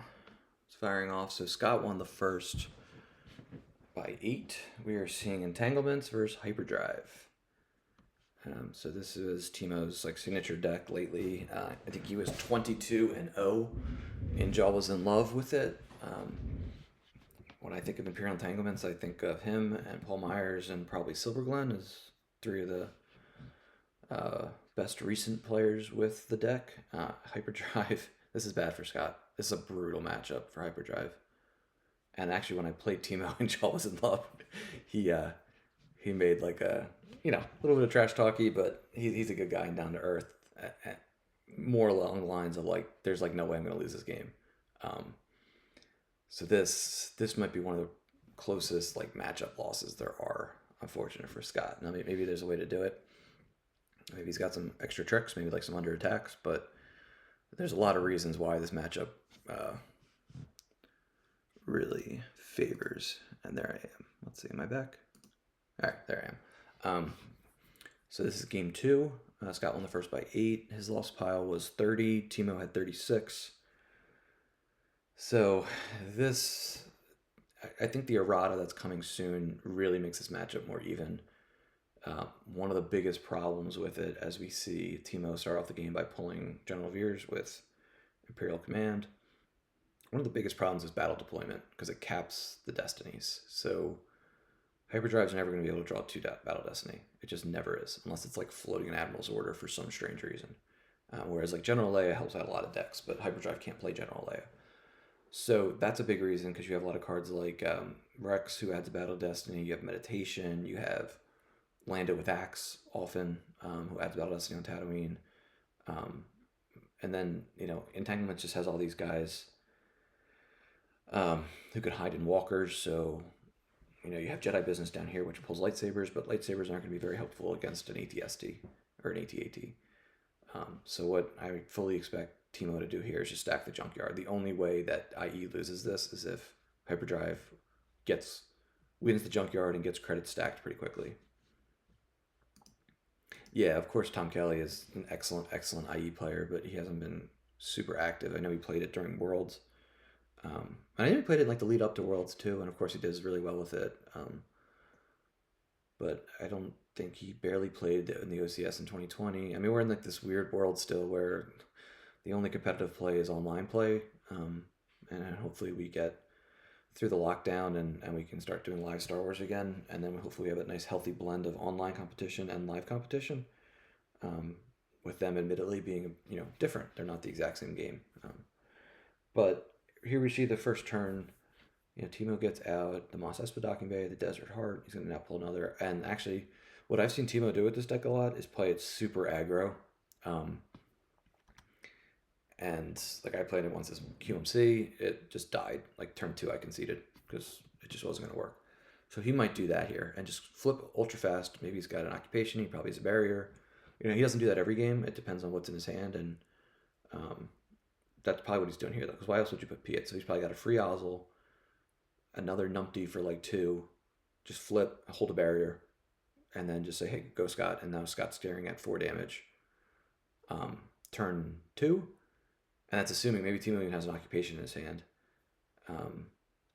But if that's the case, so here's battle deployment. So he can pull an ATST and just put Ozzel out. But then he wouldn't have any force to say for a barrier. Scott's going to be activating 10. So I don't see why he put Piet there unless he's going for a flip. Okay, all right. Maybe he must have activated the Executor Docking Bay. So no, forget everything I said about the turn 1 aggro flip. So he's just going to put Piet in there. And yeah, Justice. I mean, all this stuff just locks up Hyperdrive. And then it's not going to be able to cut through high destiny dudes, as we have Moff Gideon, Occupation, and Tempest Scout 1. Yeah, Smokescreen would be a really good card for this matchup. Maybe it's played in Scott's version. But I don't know if it changes the calculus a ton. It almost might be an approach from Scott here of like, I wonder if you just say, hey, I just got to chip him down. Like, just get him. Like, I'm probably not going to win this game. But what if I can make him dedicate a lot of cards to the table? make him get below 7. But the thing that IE does really well is late game it stabilizes well, and it can retrieve a guy a turn or retrieve a biker scout a turn. It just covers all these sites very efficiently with all the reacts. So all right, so Scott activates. It was interesting to see his Hyperdrive build. I like this deck a lot. I think it's really fun. It's definitely not a tier 1. I played it a handful of times and the jaw was in love. I know CRG, it's like his signature deck. It has some really good matchups, but it has some really bad matchups too. And it doesn't have the best activation ratio to start, and it depends on holding this one key battleground, which decks like IE or ISB or usually Hunt Down or Hunt Down V, they'll just contest that. And if Hyperdrive can't win that site and get all the credits stacked, it can't do a ton of other things. It's not going to be super strong in space. It's not going to have any great drain locations. Doesn't do it really much direct damage. So its destiny isn't like through the roof usually because it runs a bunch of Jedi. Yeah, I think I think Meditation V really helps it, especially against like Court and CCT.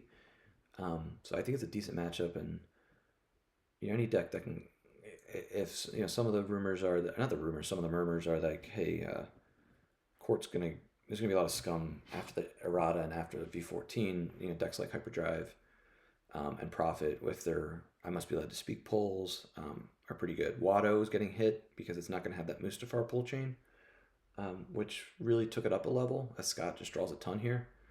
He draws up to 17.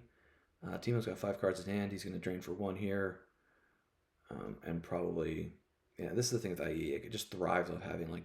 A lot of decks, they have, if you don't have a lot of cards in your hand, it can really hamstring it, but it can pull, pulls combat vehicles, and like Blizzard 4, and Blizzard 4 pulls Moff Gideon, and Moff Gideon pulls somebody. It just gets a lot of things out fast. It's like the life force and the hand size with IE tells you very little about the board state, which is, I think, very unique with other decks. So Scott pulls the anti-Monarch shield, but that's interesting. So in case Timo's playing a lost Monarch, he can save a couple cards. Maybe he definitely. So what that definitely means is Scott has some multiples in his hand, or else you wouldn't pull that. You just say, okay, use your 4 force and whiff, and the shield doesn't do anything against use Monarch, which I know there's always much debate about what's worse and what should be shielded, what should be counterplayed, but this will help. If Monarch just revealed your hand, you may replace 2 cards in your use pile. So you can, if you got 2 sets of doubles, you got 2 pair, you got 3 of a kind, you can bail yourself out. Hey, Joe.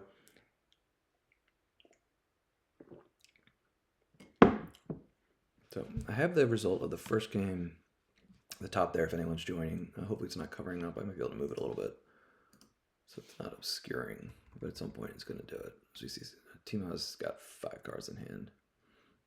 Out comes Tempest Scout 3. Fully expect the flip here. Yep, there's the flip. Timo's probably running 3 or 4 Tatooine occupations, so even though 1 is stacked, okay, he doesn't have that. So that's a little reprieve for Scott that he doesn't have to worry about occupation coming.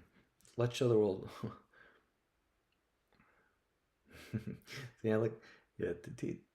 Timo, Dylan, he always has good health. I think he's got good healthy trash talk.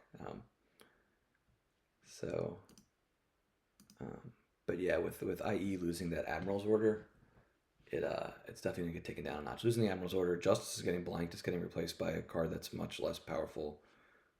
I can't think of many other decks that have ever run 2 Imperial Justice, 2 copies of Justice than IE.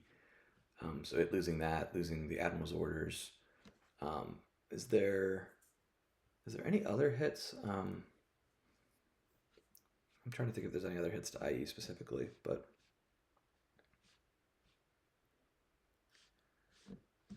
so Scott's gonna activate 13 here. He gets Obi-Wan Padawan V, who is like the what's the phrase? The linchpin or the engine to this deck, and that he can upload cards. So he's gonna stack a card where the once per game with We're Leaving, stack a card from Lost Pile, then Obi-Wan uploads a card, a non-character card. And we'll see. Some people might have. I had a rules question on this at once. Like, can you just show in a live event? Can you just show like the card type to prove that it's not a character, or do you have to show the full card? Um, but you do have to show the full card, and that's what Jump does. Um, so I don't know. Like, that's interesting play by Scott because he's going to put that there, and then Timo's probably just going to move. Like, IE fully expects to get projection on a couple sites, but at least, hey, you want that +2 from mobilization points? At least you can't drain me for one there. So now this isn't too bad for Scott right now. He's lucky that Timo didn't get an early occupation out because that'd be a whole nother bag of worms to deal with. Oh, and Scott has another projection. Okay, good for him. Yeah, that's what I was saying, Joe, at the beginning. Battle deployment is so crushing for Hyperdrive because it has a lot of characters or a lot of battle destiny adders um, that really help it hold the junkyard or win battles at the junkyard to get stacks on credits. Um, I guess Scott's thinking was probably, hey, Timo might play Watto. Um, Timo's. I think what else have we seen him play recently? Maybe Hunt Down V time or two. Um, and one of the good things, and outcome solo as well. One of the interesting things about an event like the GEMPC or the Match Play Championship or really any top 8 events recently is you get into these. It takes interesting. There's a little bit of randomness to it, a little bit of a guessing game to it with match play, but it also you kind of have to. It favors people that kind of know other players' tendencies, know what they play often. But it can be a double-edged sword. You might have like blinders on and be like, hey, this person plays this all the time. They're going to play this. I'm going to tech for this. And then if they can pull an audible and they're able to navigate a deck that they don't play that often, or have been able to play it in private tables and get comfortable with it nowadays with the Gemp private table function, it could backfire that strategy. So we're going to have a drain of 1 here. And all things considered, Scott's got to feel pretty good right now that he's only got 2 cards in his lost pile. He's got a decent activation going. He's threatening to drain and ping at the junkyard. And now Timo's got 9 cards in hand. And you're probably going to... I wouldn't be shocked to see like Blizzard 2, General Veer. We know he has Veers. That was his first action of the game, was to pull General Veer's V. So he can pull him there, and then Justice. He's probably pairing up. Maybe he knows Blizzard 2's in his force pile. That would be I fully expect that to be the approach here. Blizzard 2, General Veers, a numpty or 2 for forfeit fodder in case he's outpowered. But that's probably not going to be the case. He can pluck a card with Justice. He could still draw his 2. He would then prevent Anakin from adding 1. He'd prevent Solo from Frigate from Lost Pile to add 1 in case he draws like a 5. So that's where this IE is just going to handcuff a lot of Scott's options here as Hyperdrive. All right, and then maybe the force push was for Titan Occupation because with 12 cards in hand, I wonder if there's any thought from Timo like, hey, I don't want to get caught in anything at the junkyard. Maybe I just leave it alone and just get my damage through. But I really think the only way IE loses this is if you let Hyperdrive flip quickly and then let them get there. Yeah, okay. So here's Blizzard 2 from reserve with battle deployment, which, like I said, there's literally nothing. Well, the only thing Hyperdrive could do is float an IE or float an Admiral's Order, and then they have to occupy a system to deploy it. So like the combination of these. Okay, all right. Now we get Blizzard Scout 1, which will cancel the game text of somebody. We get Arnett, who prevents reacting. 2 are from the site. He's a good card for the Premier Death Star 2 format. You can really catch an Arcona in some trouble. If anyone's preparing for that, give a quick plug. It's tinyurl.com/retro2021. That takes you to the forum. We have 53 people signed up for it, which is pretty sweet. And it's still over a month away from starting. So I'm sure there's a bunch of people that are just practicing. Maybe they want to wait till their schedule solidifies, make sure they can get the games in. But that's looking like a really nice turnout so far. All right, so Obi-Wan loses his game text. You're just going for the... I wonder why. I mean, he's probably planning to pluck a card from Justice. Yep. He takes Occupation. So even if Scott has like a free ride combo, that's only going to buy him a turn. So Anakin doesn't work. Solo can't get the frigate from the lost pile.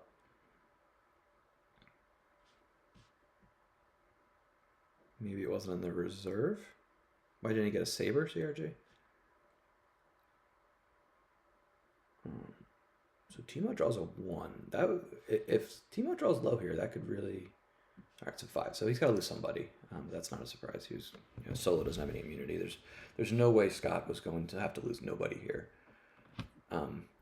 Scott's going to draw a 1, which he can't Jedi Lev. Another thing, because IE leans a lot on justice, I know in my Hyperdrive I've played between 2 and 3 Jedi Levs, often 3, and you can't cancel destinies and redraw. So that's another thing that Hyperdrive probably wants to do often, and that it can't against IE because it so often plays justice.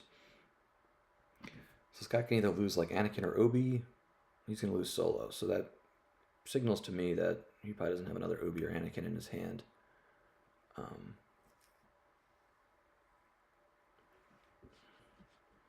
Yeah, so he's what 4-8 on Tatooine. He's neat too against, well, I shouldn't say neat against IE, but the land speed 2, him and like Kit Fisto have land speed 2, so they can get through the desert. The new Yoda, who's about to get errataed, so he could transfer from the desert out to this site, or this site actually. So, but we'll see if that comes into play if he wants to get Yoda stuck there. But so Timo's going to draw a card here, draw another. So 25 to 31. Scott is up in Life Force, but this is going to be a game that probably the board state's going to favor Timo a lot. And the big question will be is even if he has under attack, he's got to draw what, a 6, right? If he has a lightsaber, he's got to draw a 6. Isn't that how? Or under attack is +3 with the lightsaber. So it's going to be difficult for Scott to line, but he could get this guy a lot easier, the Blizzard Scout 1. I'm curious if, even if there's any chance that Timo would play IE, I'd be shocked if he doesn't have an under attack in the deck. Because I think some of the mind games, Scott plays Mount You've Learned a Lot, which just folds to IE. And therefore Scott probably said that there's probably a decent chance that Timo plays IE. So he's got to have some anti-walker tech. He put all the anti-walker tech against me, thinking I was going to play it when we played in round 2, thinking I was going to play ISB or walkers, even though I never play ISB basically. But maybe he's got it in here. So out comes Master Qui-Gon V. He's going to look for a saber. There's not an immediate verify, so that tells me that there is one.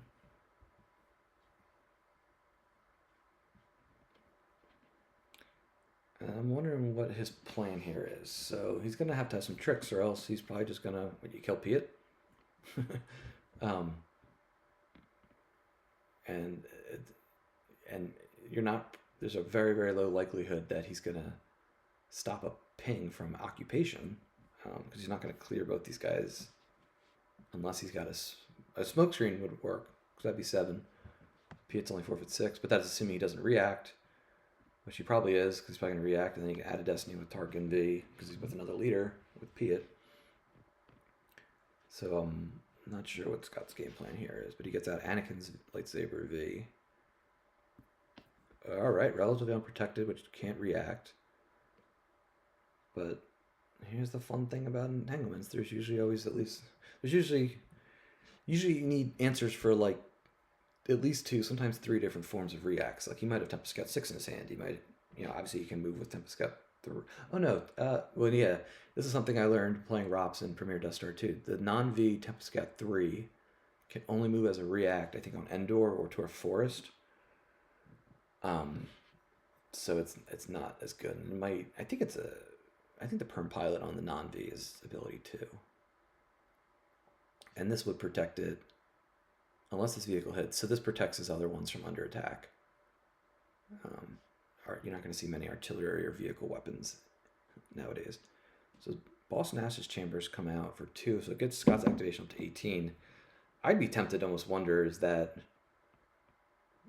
really going to be beneficial? Is that card more helpful to him as just a throwaway to a drain rather than really upping his activation? Probably, because he's still not quite at the point. He can. It might help him next turn to activate a couple more.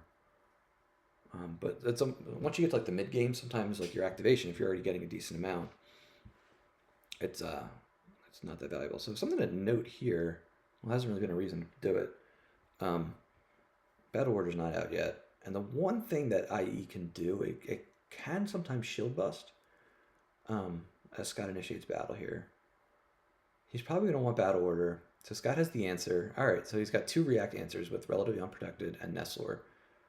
And he's got to have a smoke screen. Or else, like, what's the point of this? You just kill Piet and then what? Like, you still get, you don't stop the extra site ping from Tatooine occupation.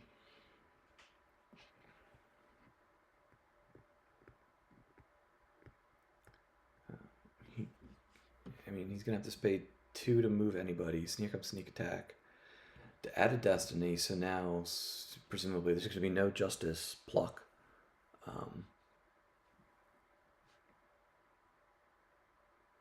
That's a card sometimes you want to grab as light side, but I don't know if it's always good. So Scott.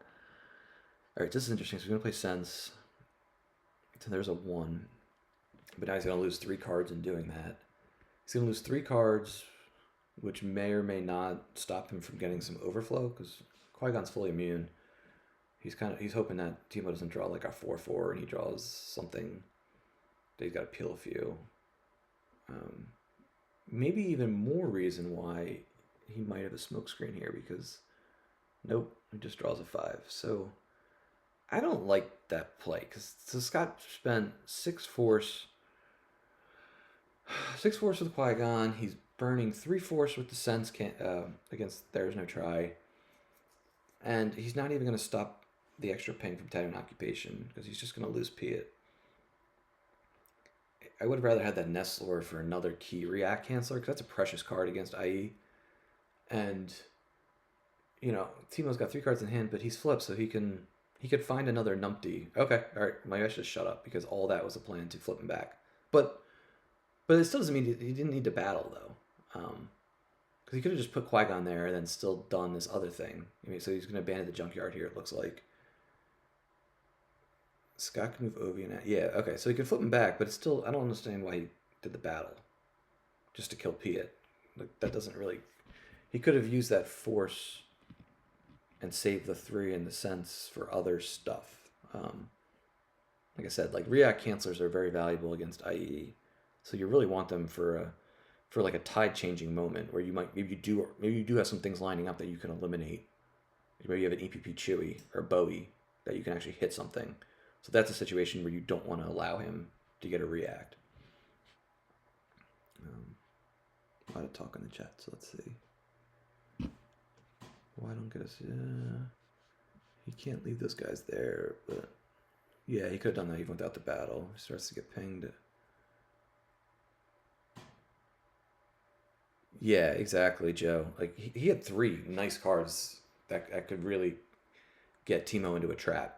Because the other thing about IE, it doesn't always play Gick, because it's got all these other plans to make sure it doesn't get overflowed. So this is going to be a drain of 1/1 and a ping of 3.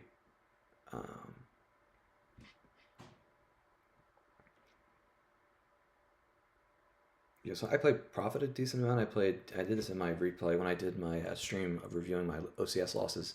So I lost against Teemo in OCS this month. I was playing Prophet. He was IE. And at some point, I just told myself, like, look, I'm not going to be able to race him here. I need to catch him in a beat. And of course, like an idiot, I did all these things and then was like, wait a minute. He's just going to pluck a card with justice. There's like so many things you have to account for with IE. You got to account for the reacts. You got to account for battle deployment. So I kind of had some blinders on and being like, I got to make sure General Leia is always out on the table. And hey, I can pair up my Skywalkers. But oh, wait, he just has justice. So you need a lot to go right. Prophet does have the advantage of putting out some extra Tatooine sites, so the plan really should probably be is just make sure he doesn't stay on the 7 side very long. Here comes Blizzard 4. Qui-Gon's going to be in a pickle here. Here comes Vader. Teemo still has 4 cards in hand, 8 cards to work with.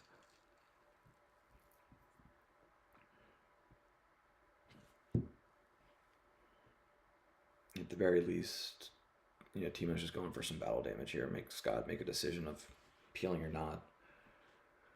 Even if he draws Tempest Scout, 5 is forfeit. 4, right? Yeah, 3, 4.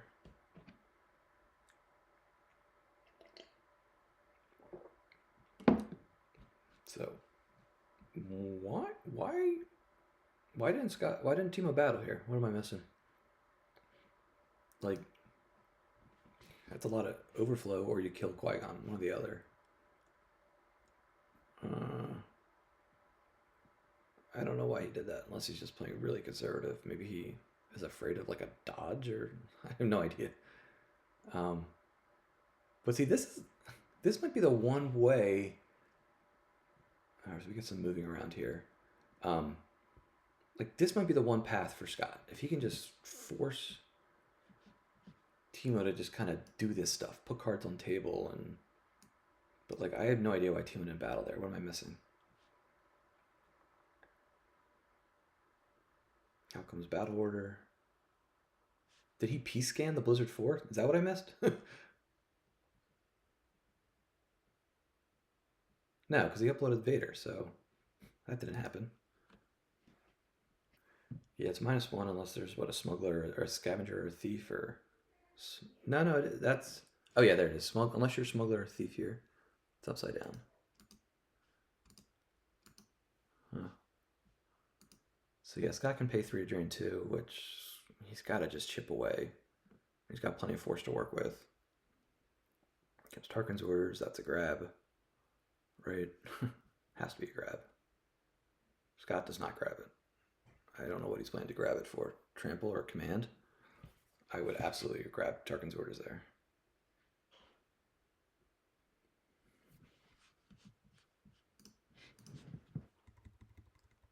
Oops.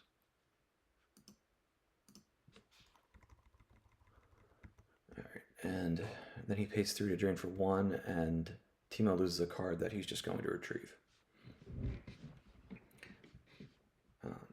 So yeah, with all these sites out, you know, Scott may be able to flip Timo back here and there, but I don't think it's going to stick very long.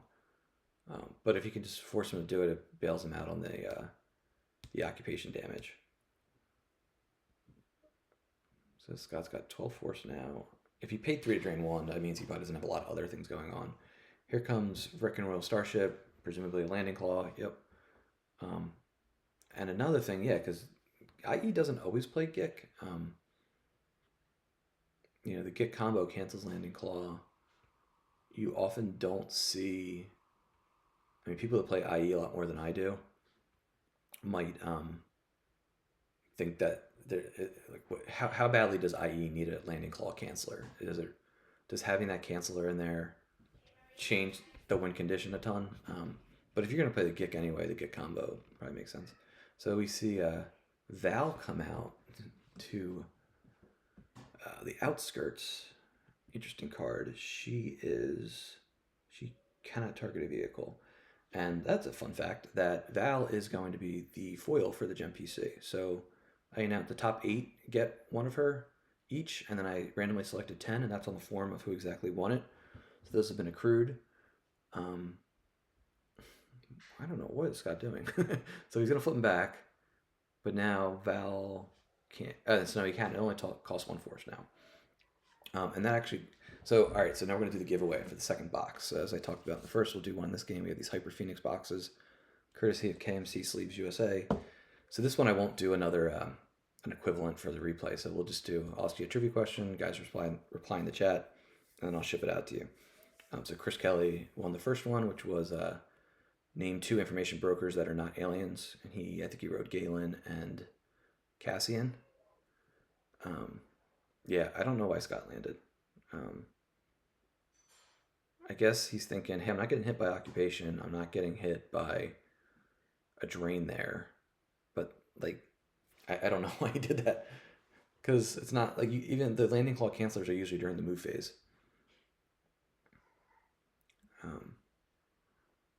Right, I don't know what. Oh, there goes the P scan off the top. Here comes a. Can trample work? Trample works on what? An unpiloted vehicle, a character. Does it work on a landing starship? Or maybe it works on a. There it is. Okay, so I could check right now. So Val's about to get trampled. Unpiloted vehicle, unpiloted. Hold on, I need to like turn off the lock here.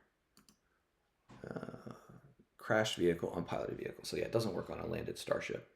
So Val's gone. Now are we? So Enforcer comes out. So there's a retrieval option for Timo, and is he going to be able to flip back this turn? So he needs to control 3 and have light side control less than 3, right? So presumably Qui-Gon's going to go away right now, and then he's going to control 1, 2, 3, and yeah, so this is going to be a flip. I have no idea why Scott landed Rick Starship and why he left Val there. Because yeah, not only did he use the force, or yeah, because landing is free at landing free at non-docking bays. I think he used that force. You could have moved Val here. At least you would have. I don't know. So Qui-Gon's text is gone. Teemo draws a 4.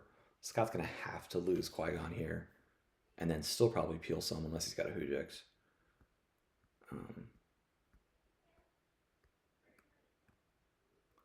So he draws a 5. So now he's gonna have to peel 1. So that could have been a lot worse. But more importantly, it's now gonna allow Teemo to flip. And now Scott needs an answer for the occupation damage. And yeah, Teemo also retrieves a force with enforcement. That last turn was bad for Scott. The tide really turned. He was almost like he was starting to stabilize there for a little bit. Scott, you can't peel 8 and win this game by, right? Yeah. Yeah, there's no way he could have peeled another 7 instead of losing Qui-Gon. To what end, really? Yeah. So, all right. So now we're in Teemo's move phase. He's got plenty of force to move his guys around however he wants and still save some force for reacts. So as he's doing all this, so I'll do the giveaway as I was starting to get into before that battle phase. So the question will be name. So again, so type it in the chat. First person to get it gets the box. Name. Let's do 2. Name 2 characters who are assassins. So 2 characters who are assassins gets the Hyper Phoenix, the brand new sweet Hyper Phoenix box. 2 characters that are assassins. As we see Teemo move people around. And it looks like... oh, Chris, you can't win the second one. You already won the first. So Aura and... yeah, so CRG is going to win them. So yeah, Asajj, Aura, Dengar. I think Jaspur has it in his game text, or in his lore, but he's not technically an assassin. Here's all the characters that have it in their lore. I don't know if these all are necessary assassins, but I know Aura and Asajj are. As we have Teemo go to the end of his turn, retrieve a Biker Scout, and like Danik Jericho is one, Dengar, both versions, Guri, I think Guri is. Yep, Bodyguard and Assassin, Kedar the Black, IG Magnaguard, Rhodians. Rhodians are not, they have it in the game text, but they're not. Cathaba. Weequay Marksman, which was, I know, a really tough to code card that I know EBT did recently. So congratulations to CRG. You get the box.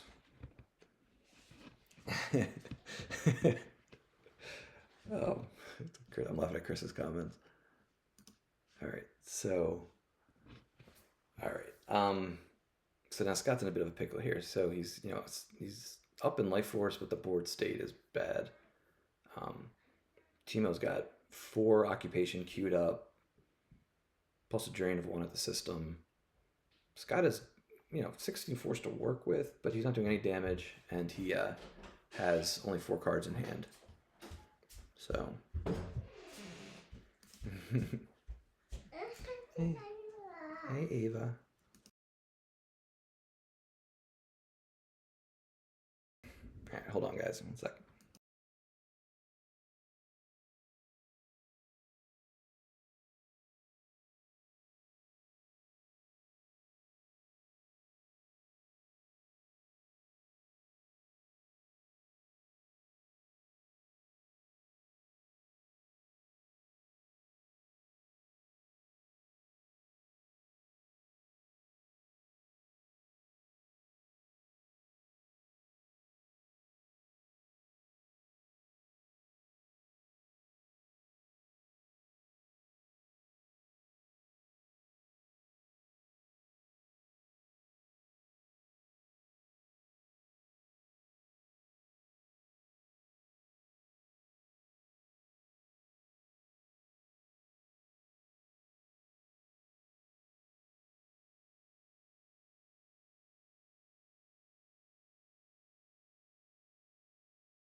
All right, hey guys, sorry, I had to step away. So Scott has just I sit back down, free ride combo, cancels occupation. Teemo's gonna grab it. Looked like that turn he moved Obi away, and I think he moved. Did he teleport Yoda? It looks like. Put Anakin in this with his lightsaber. Took off again. Um, and he replenished his hand a decent amount. Looks like because he had 4. Yeah, I guess CRG has or no. Oh wait, the CRG got up. Did I miss something? Oh, I'm sorry. Sorry, Joker King gets it. I saw Aura with Blaster, and I just thought that was all one character. So, yeah, good catch, Joe. Sorry, CRG. Thank you, everyone, for tuning in. There'll be more opportunities for these. Like, Gogolin and Dan will have a couple to give out. I'll give out more on another stream. But yeah, it's actually Joker King. Yeah, good catch. Sorry about that, guys. I was looking too quickly at the chat, trying to follow the game. And, all right, so Scott remembers to attach, which is good. Definitely have experienced and seen it happen a couple times where people forget to attach and it ends poorly, especially in like a competitive event where reverting that is not always a slam dunk. Hey, I forgot to attach my landing claw. A lot of times Darkside's like, hey, you played that pesky card. I don't want to let you. You made a mistake clearly. All right, so Teemo drains at the system, drains at Moss Esp. Or no, he doesn't drain. Yeah, he does. No, he doesn't because landing claw. Duh. Here comes another occupation. So yeah, so obviously Scott's just asking himself, how do I get him down? He's got a mechanism to retrieve. He's always going to be able to keep flipping back with these annoying vehicles. He's going to retrieve it again, probably here with enforcement. He's on 5 locations. Scott's only on 2. That one turn, I wonder how if Scott played it differently and didn't land. And like we said at the very beginning, or like I said at the very beginning, I think people in the chat agreed. Like, this is a really tough matchup, and you need a lot to go right. And I don't know if that one turn really swung things. I don't know if Scott was going to be able to win, given everything to that point. And then that, I don't think that pulled the rug out. I think it was a setback. But I'm curious to hear why he did land the starship.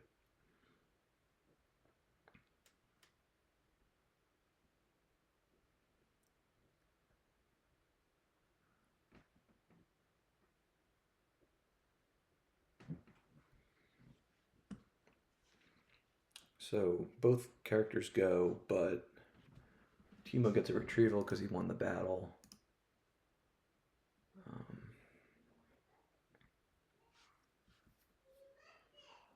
And here comes Elsic. Teemo's doing normal IE move phase stuff. Always a bunch of it. Time is not an issue here. Teemo's at 19 plus 5. Scott's at 16 plus 10. So they're actually Scott's even up a little bit, but the board state is bleak.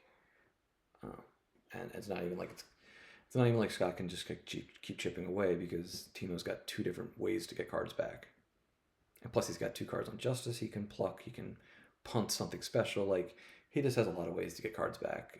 It's going to be really hard to get him down to 7. He's definitely going to win a lost pile tiebreak. So Scott needs to win this. Or no, well, obviously he needs to win, but he can't lose. Well, you guys know what I mean. 8, he needs to 7. Or Teemo can win by 8 and still win the match. That's what I was trying to blurt out as I was tripping over everything. And we get a revert here. Probably a force generation thing, or a force activation thing, which looks like Teemo accepted. Where's the chat? Touche. Furthermore, no problem. Thanks. Can I revert? Too many. Okay, so it's just an activation thing.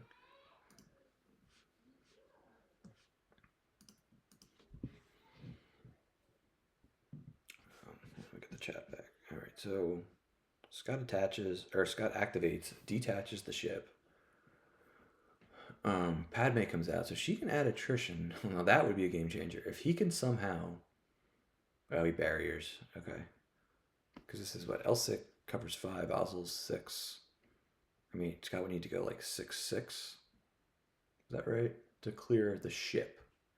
And this is a big sense. So I wonder. Oh, not even, because Anakin. So you can go 5/5 because Anakin. Well, no, Justice. He'll just pluck Justice to make sure that it doesn't add one with Anakin. There's just always something. Or you could. Yeah.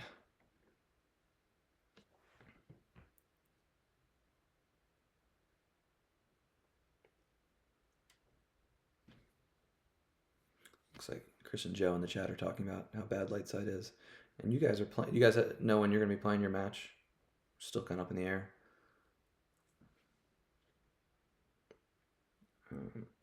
So Scott gets the sense through, but now he's going to have to lose 2 more force because there's no try is out.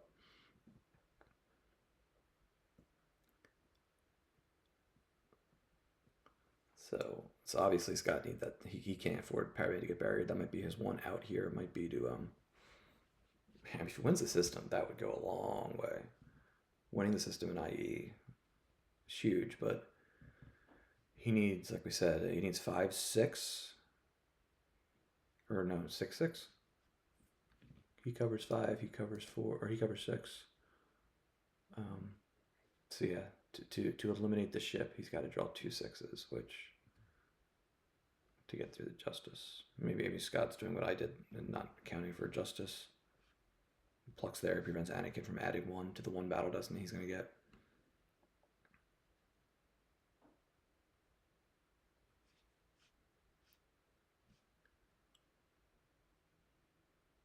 That was a pretty memorable match. I know Kieran played Paul Titko and IE in the Worlds semifinals.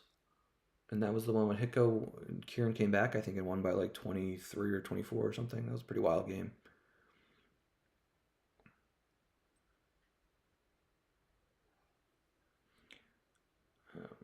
But I think that was did Paul time out in that? I mean, either way, you're going to win the game, obviously, by a lot. But, yeah. Hitko versus IE, we saw that Joker King. Was that when you lost game 1? What am I thinking of? Maybe that was I definitely see some bunch of IEs versus Hitkos recently. Some pretty high profile matches. I don't know what's going on here. Looks like Scott's thinking. Yeah, so he got the sense through. It's still his deploy phase. He's got 8 force to work with. And we get the battle.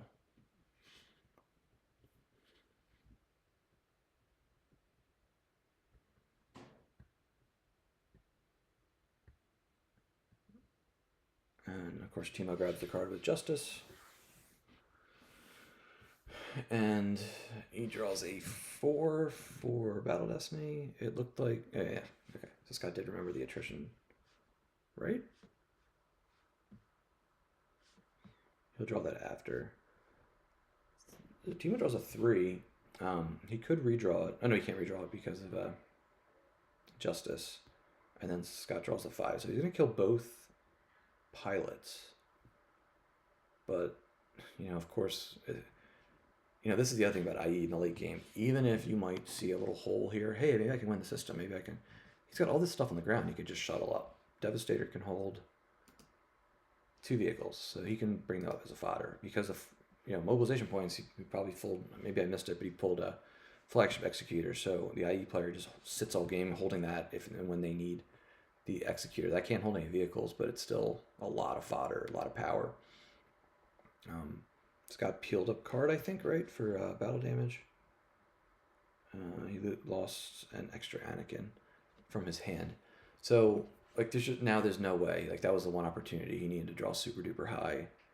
And now Timo will find a way to just get dudes up here to make sure this ship doesn't die. Because, Timo knows more than anybody. If IE loses the system, it loses the game, basically. I don't think it can really... Well, even in this case... I don't think the win condition for IE is paying 3 a drain for 1 most of the time. Maybe you get a 2 here at the outskirts, but if Scott could have somehow, even if he wins the system for a turn, cancels occupation, like we said, he's probably holding Executor up here still, unless he put it back with like a force push, or he doesn't play it, which I would be really skeptical of. It's Destiny 4 that is just an automatic hold in your hand all game. Timo goes to Trample Yoda, which obviously there's no Destiny 8, so that's solely to just cycle the card. Scott used his grabber on the barrier.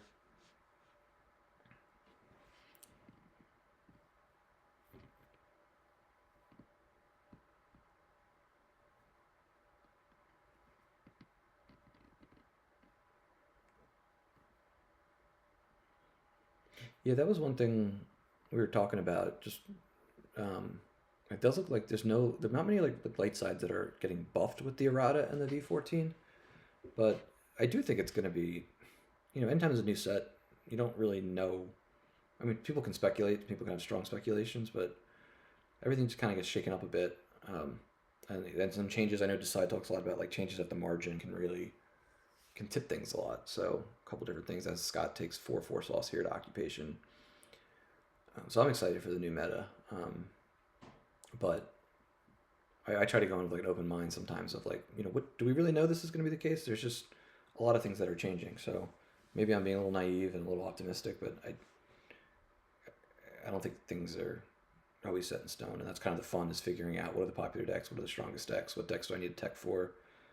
What maybe there's some decks that are kind of being overlooked that kind of are sneaky strong, with the new cards and some sneaky synergies that, um, maybe even design and playtesting as they do stuff. They're trying to make sure nothing's broken, but doesn't mean there might be some things that come through that are strong, and that kind of work well. I know I have a couple of ideas of things that not I've heard of some ideas from my team of things. Oh, maybe that's pretty neat. That might be a little positive impact that might go a long way. That isn't super obvious. So Timo's gonna get a drain here in. Scott's down to 10 life force, 6 in hand, and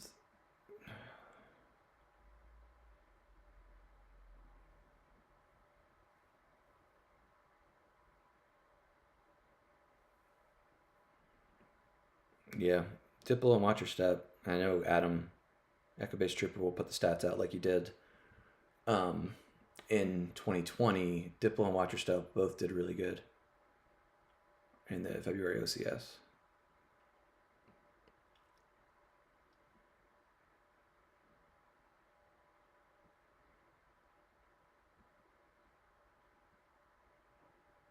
Yeah, nothing's ever 100%. Even like the quote unquote lopsided matchups are still like 60, 70% at most. And it depends a lot. One decision can flip a game. It's tough to really get perfect data of getting like completely equal opponents playing certain decks and certain builds. So I hate dealing with absolutes in this game. There's just way too many moving parts with every single game. 60 cards. It's like in football. You got 22 guys on the field. It's tough to and what 16 games a year in college, 12 games. It's hard to really get the full picture. Once you get a big enough sample size, players graduate or teams change over. So maybe that's a bad analogy, but I think it's a pretty good analogy myself. That just so many moving parts in every game, and there's still enough luck and randomization that randomness stuff can happen. So this game looks like it's puttering towards the end here. Scott's kind of running out of answers, unfortunately for him. Timo's going to just retrieve another force here, winning the battle easily. Scott's probably looking at some battle damage here, overflow.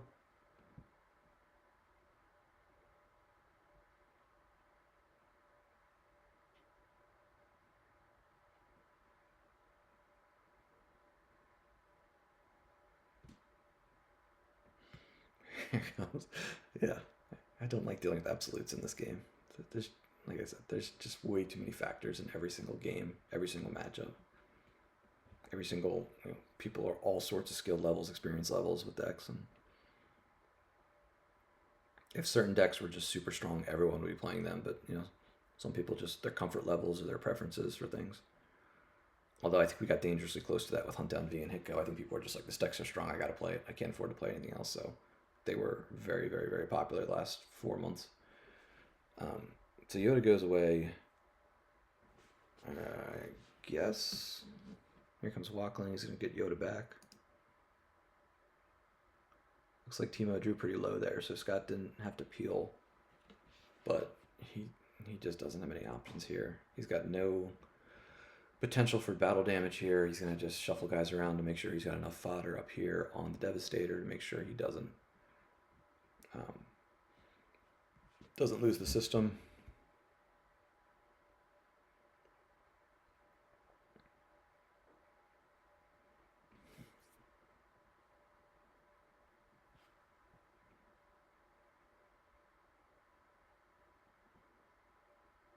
Yeah, so up goes Tempest Scout 6 for more fodder. He's going to now retrieve another Biker Scout. He's only got 5 cards in his lost pile. As I mentioned before, there's no way Scott's going to win a lost pile tiebreak. So Timo just needs to win by 8, and he's got 24 force to work with. Scott's down to 15.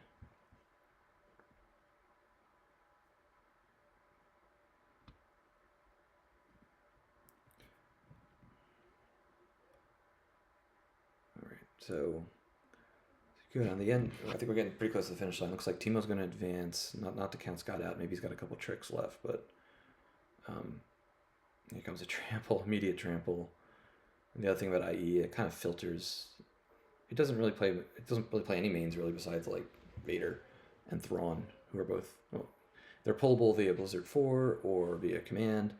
So the Destiny by the end of the game is a lot of 3s and 4s, or even 4s and 5s. A lot of the 3s are characters or 2s are characters, which can be redrawn in battle with Imperial Enforcement. Timo's got Decree V here, and yeah, so Scott concedes. Tough break there on a matchup for Scott, but Timo played it really well. Obviously, he's very, very good with IE, and they're probably exchanging some GGs and good luck in the next round type of stuff. So, all right, so that's the wrap. So Timo advances. I think he's going to play the winner of CRG and Kyle, just shy. And they're playing, like I said, at one point they're playing 3 p.m. Central the next 2 days, Monday, Tuesday. Dan's going to cover the one tomorrow. I think the Tuesday one's up in the air. Monday will be on the PC channel, SWCCG PC. Thank you guys all for participating. This was a lot of people interacting on a morning chat. Maybe it was these guys to bribe. So Chris and Joker King, Chris Kelly and Joker King, 2 Chris's, get the free boxes, and there'll be more of those on stream. So you guys, always good to have more interaction in the chat. Makes the thing more smooth, and people learn more, and people get more out of each game. So thanks to everyone for tuning in, and anxious to see the March OCS, how that plans out, and anxious to see the end of the GEMPC 5 now with 6 players remaining. All right, everyone else take care. Thank you. You guys are welcome. My pleasure to stream. Have a good Sunday. Bye.